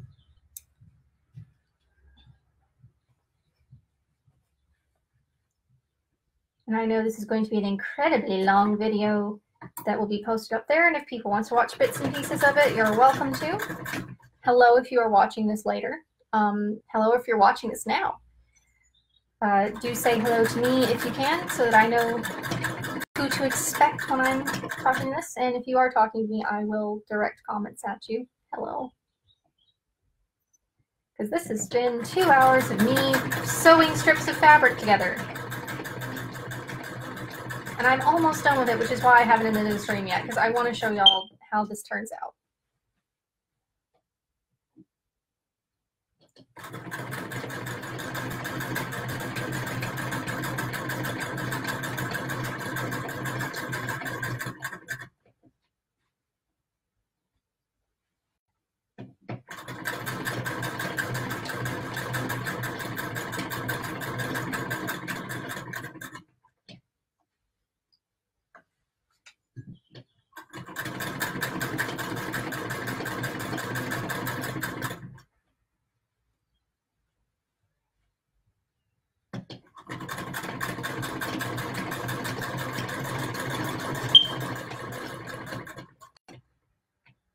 All right.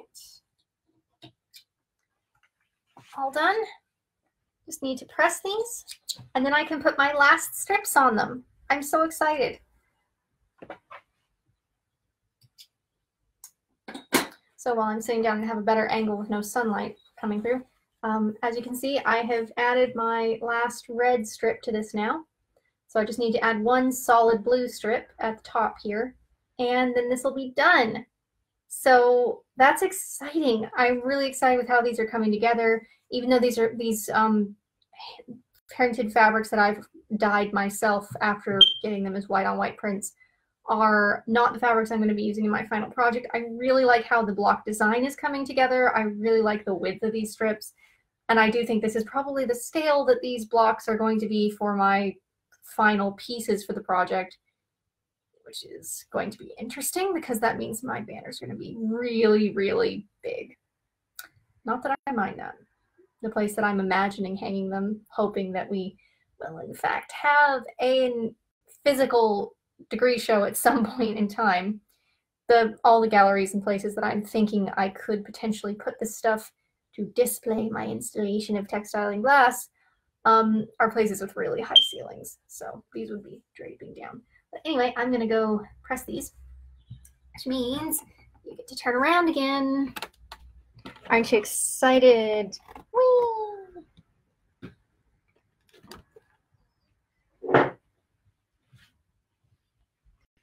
And once again, back to the area where my lovely iron is.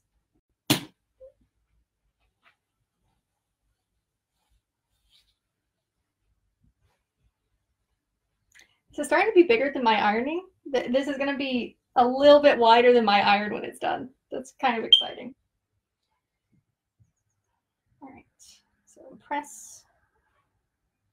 And I'm just pressing the seams over to protect them and to keep them neat so that as I'm sewing, they don't end up with wrinkly bits on them. I go in and just press a few of these other seams back that have started to crawl. Also, this helps get any wrinkles out of the fabric that may have appeared.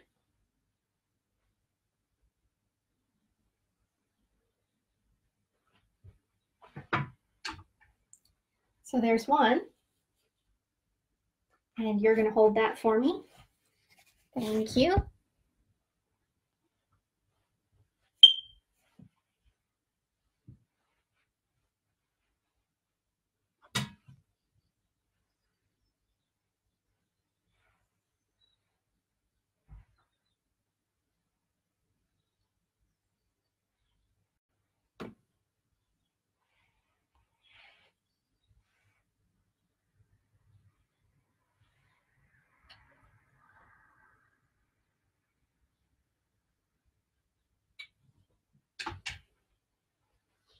Two. That one too, if you would. And now for the last one. And then I can tear my final strips of fabric that are going to go onto this and sew them and press them, and then I will be done with this. And then I'm going to sew the 3 blocks together. But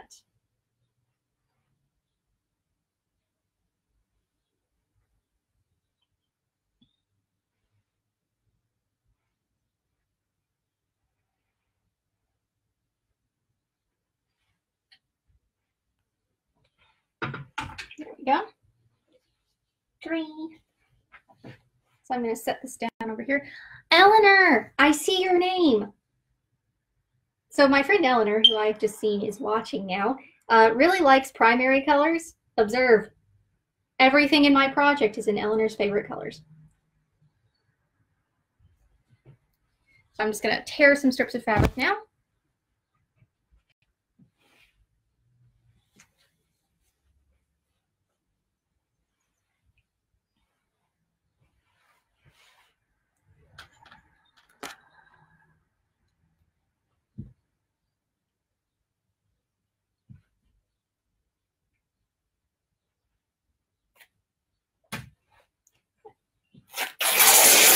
One. Let's see, will it be long enough? Thank goodness, I'm going to have to tear 3 of these. 1. I feel like the owl in the old commercials.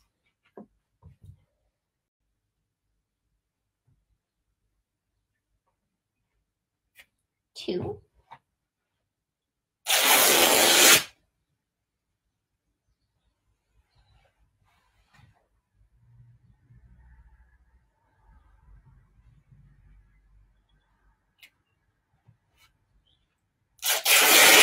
3. All right, so I'm going to need to press these strips because they're a little bit wrinkly.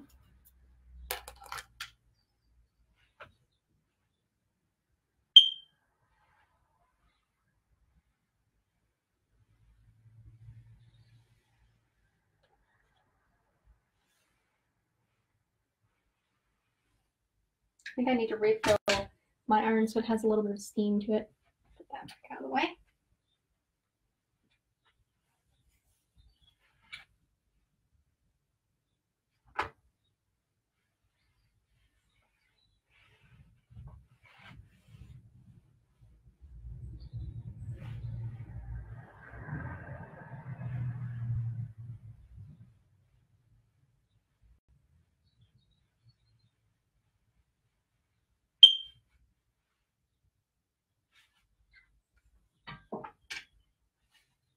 Two.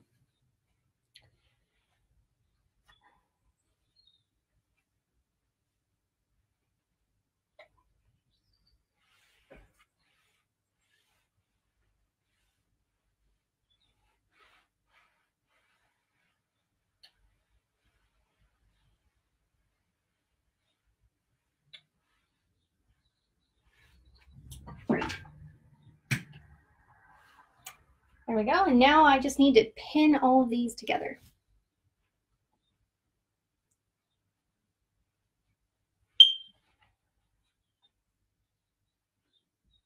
I need to make myself an outfit with this kind of stuff. It'll be cute.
All right, there's one pinned. So I just have to, while I get the other two pinned. There's number two.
Finally, The last pin.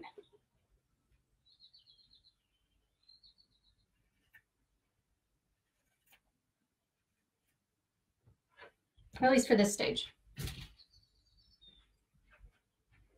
So there's that. These. Join me by the sewing machine.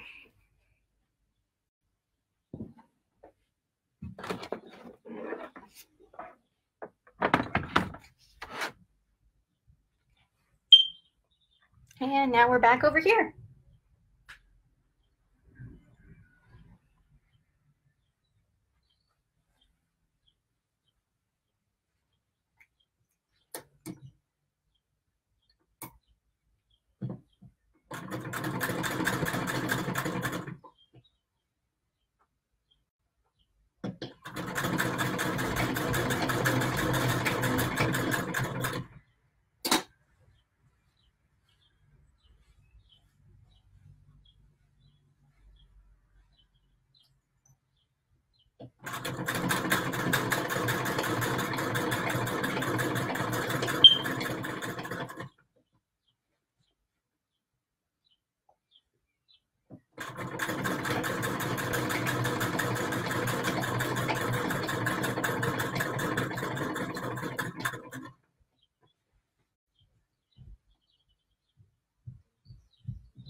If you're still here, hi. This is taking shape. I'm really excited about it.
All right, that's one done. Finally. And last one. Then I can press these open and stitch them together to make my panel. It's gonna be fun.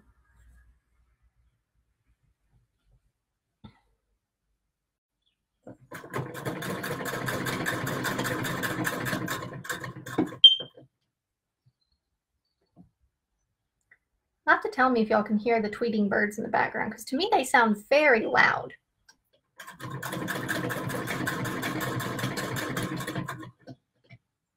And they're happy because the sun just came out. Like, it was cloudy before. There's actually sun now. It's lovely.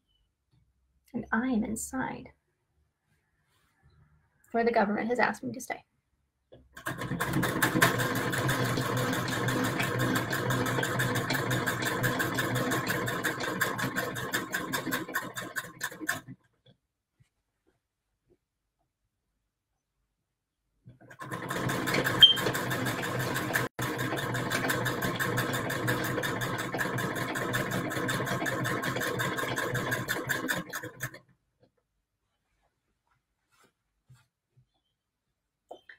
So the real question here is, how long does it take for me to make 3 pieces, patchwork blocks like this, and seam them together into a panel? Because the answer is looking at something just shy of 2 hours and 30 minutes. I think that tomorrow, since I will be doing more patchwork tomorrow, and I will be live streaming it then, I will probably just stop at the 2-hour mark, because that's also about the time when I need to go get dinner. And I haven't done that yet because I really want to get this done.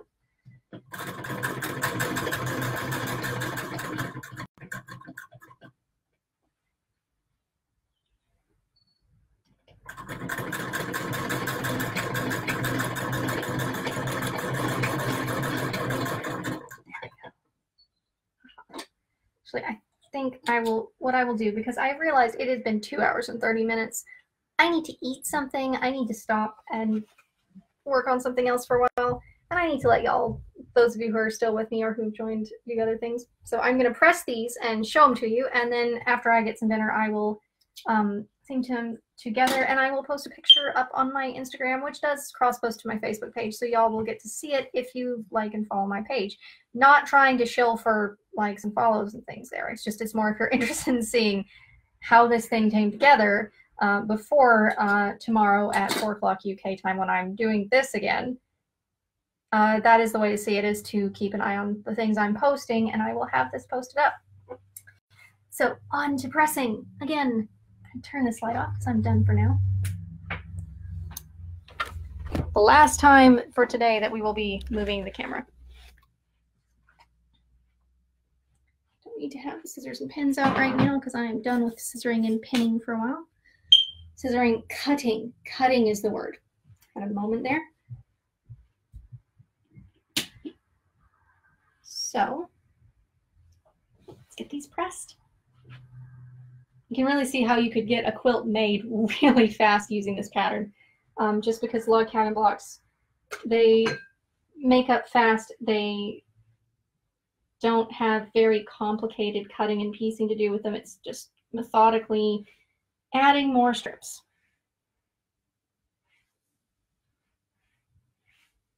And I will measure this once I get all 3 done, but ta-da! It's taken me 2.5 hours to get these sewn, but I'm really proud of how they're coming out. And I just have 2 more to press. And while I'm pressing those, I will talk to y'all. If y'all have an opinion on the things that I've been making today, do leave me a comment so that I know what you think, because I am always looking for feedback on what I'm doing, how it's looking, whether people like the fact that I'm filming all this so that you can see what I'm up to. And again, tomorrow I will be doing some blocks with my actual fabrics like this, now that I know that this is in fact the kind of pattern I want to do. There's the second one. And I will be I will start off tomorrow by showing some pages out of my sketchbook that have my designs for the banners that I'm making. And I have a banner that's already finished that I may actually bring over and show y'all tomorrow. But first, I'm going to finish pressing this block. I'm going to show it to you, and then I'm going to go get dinner.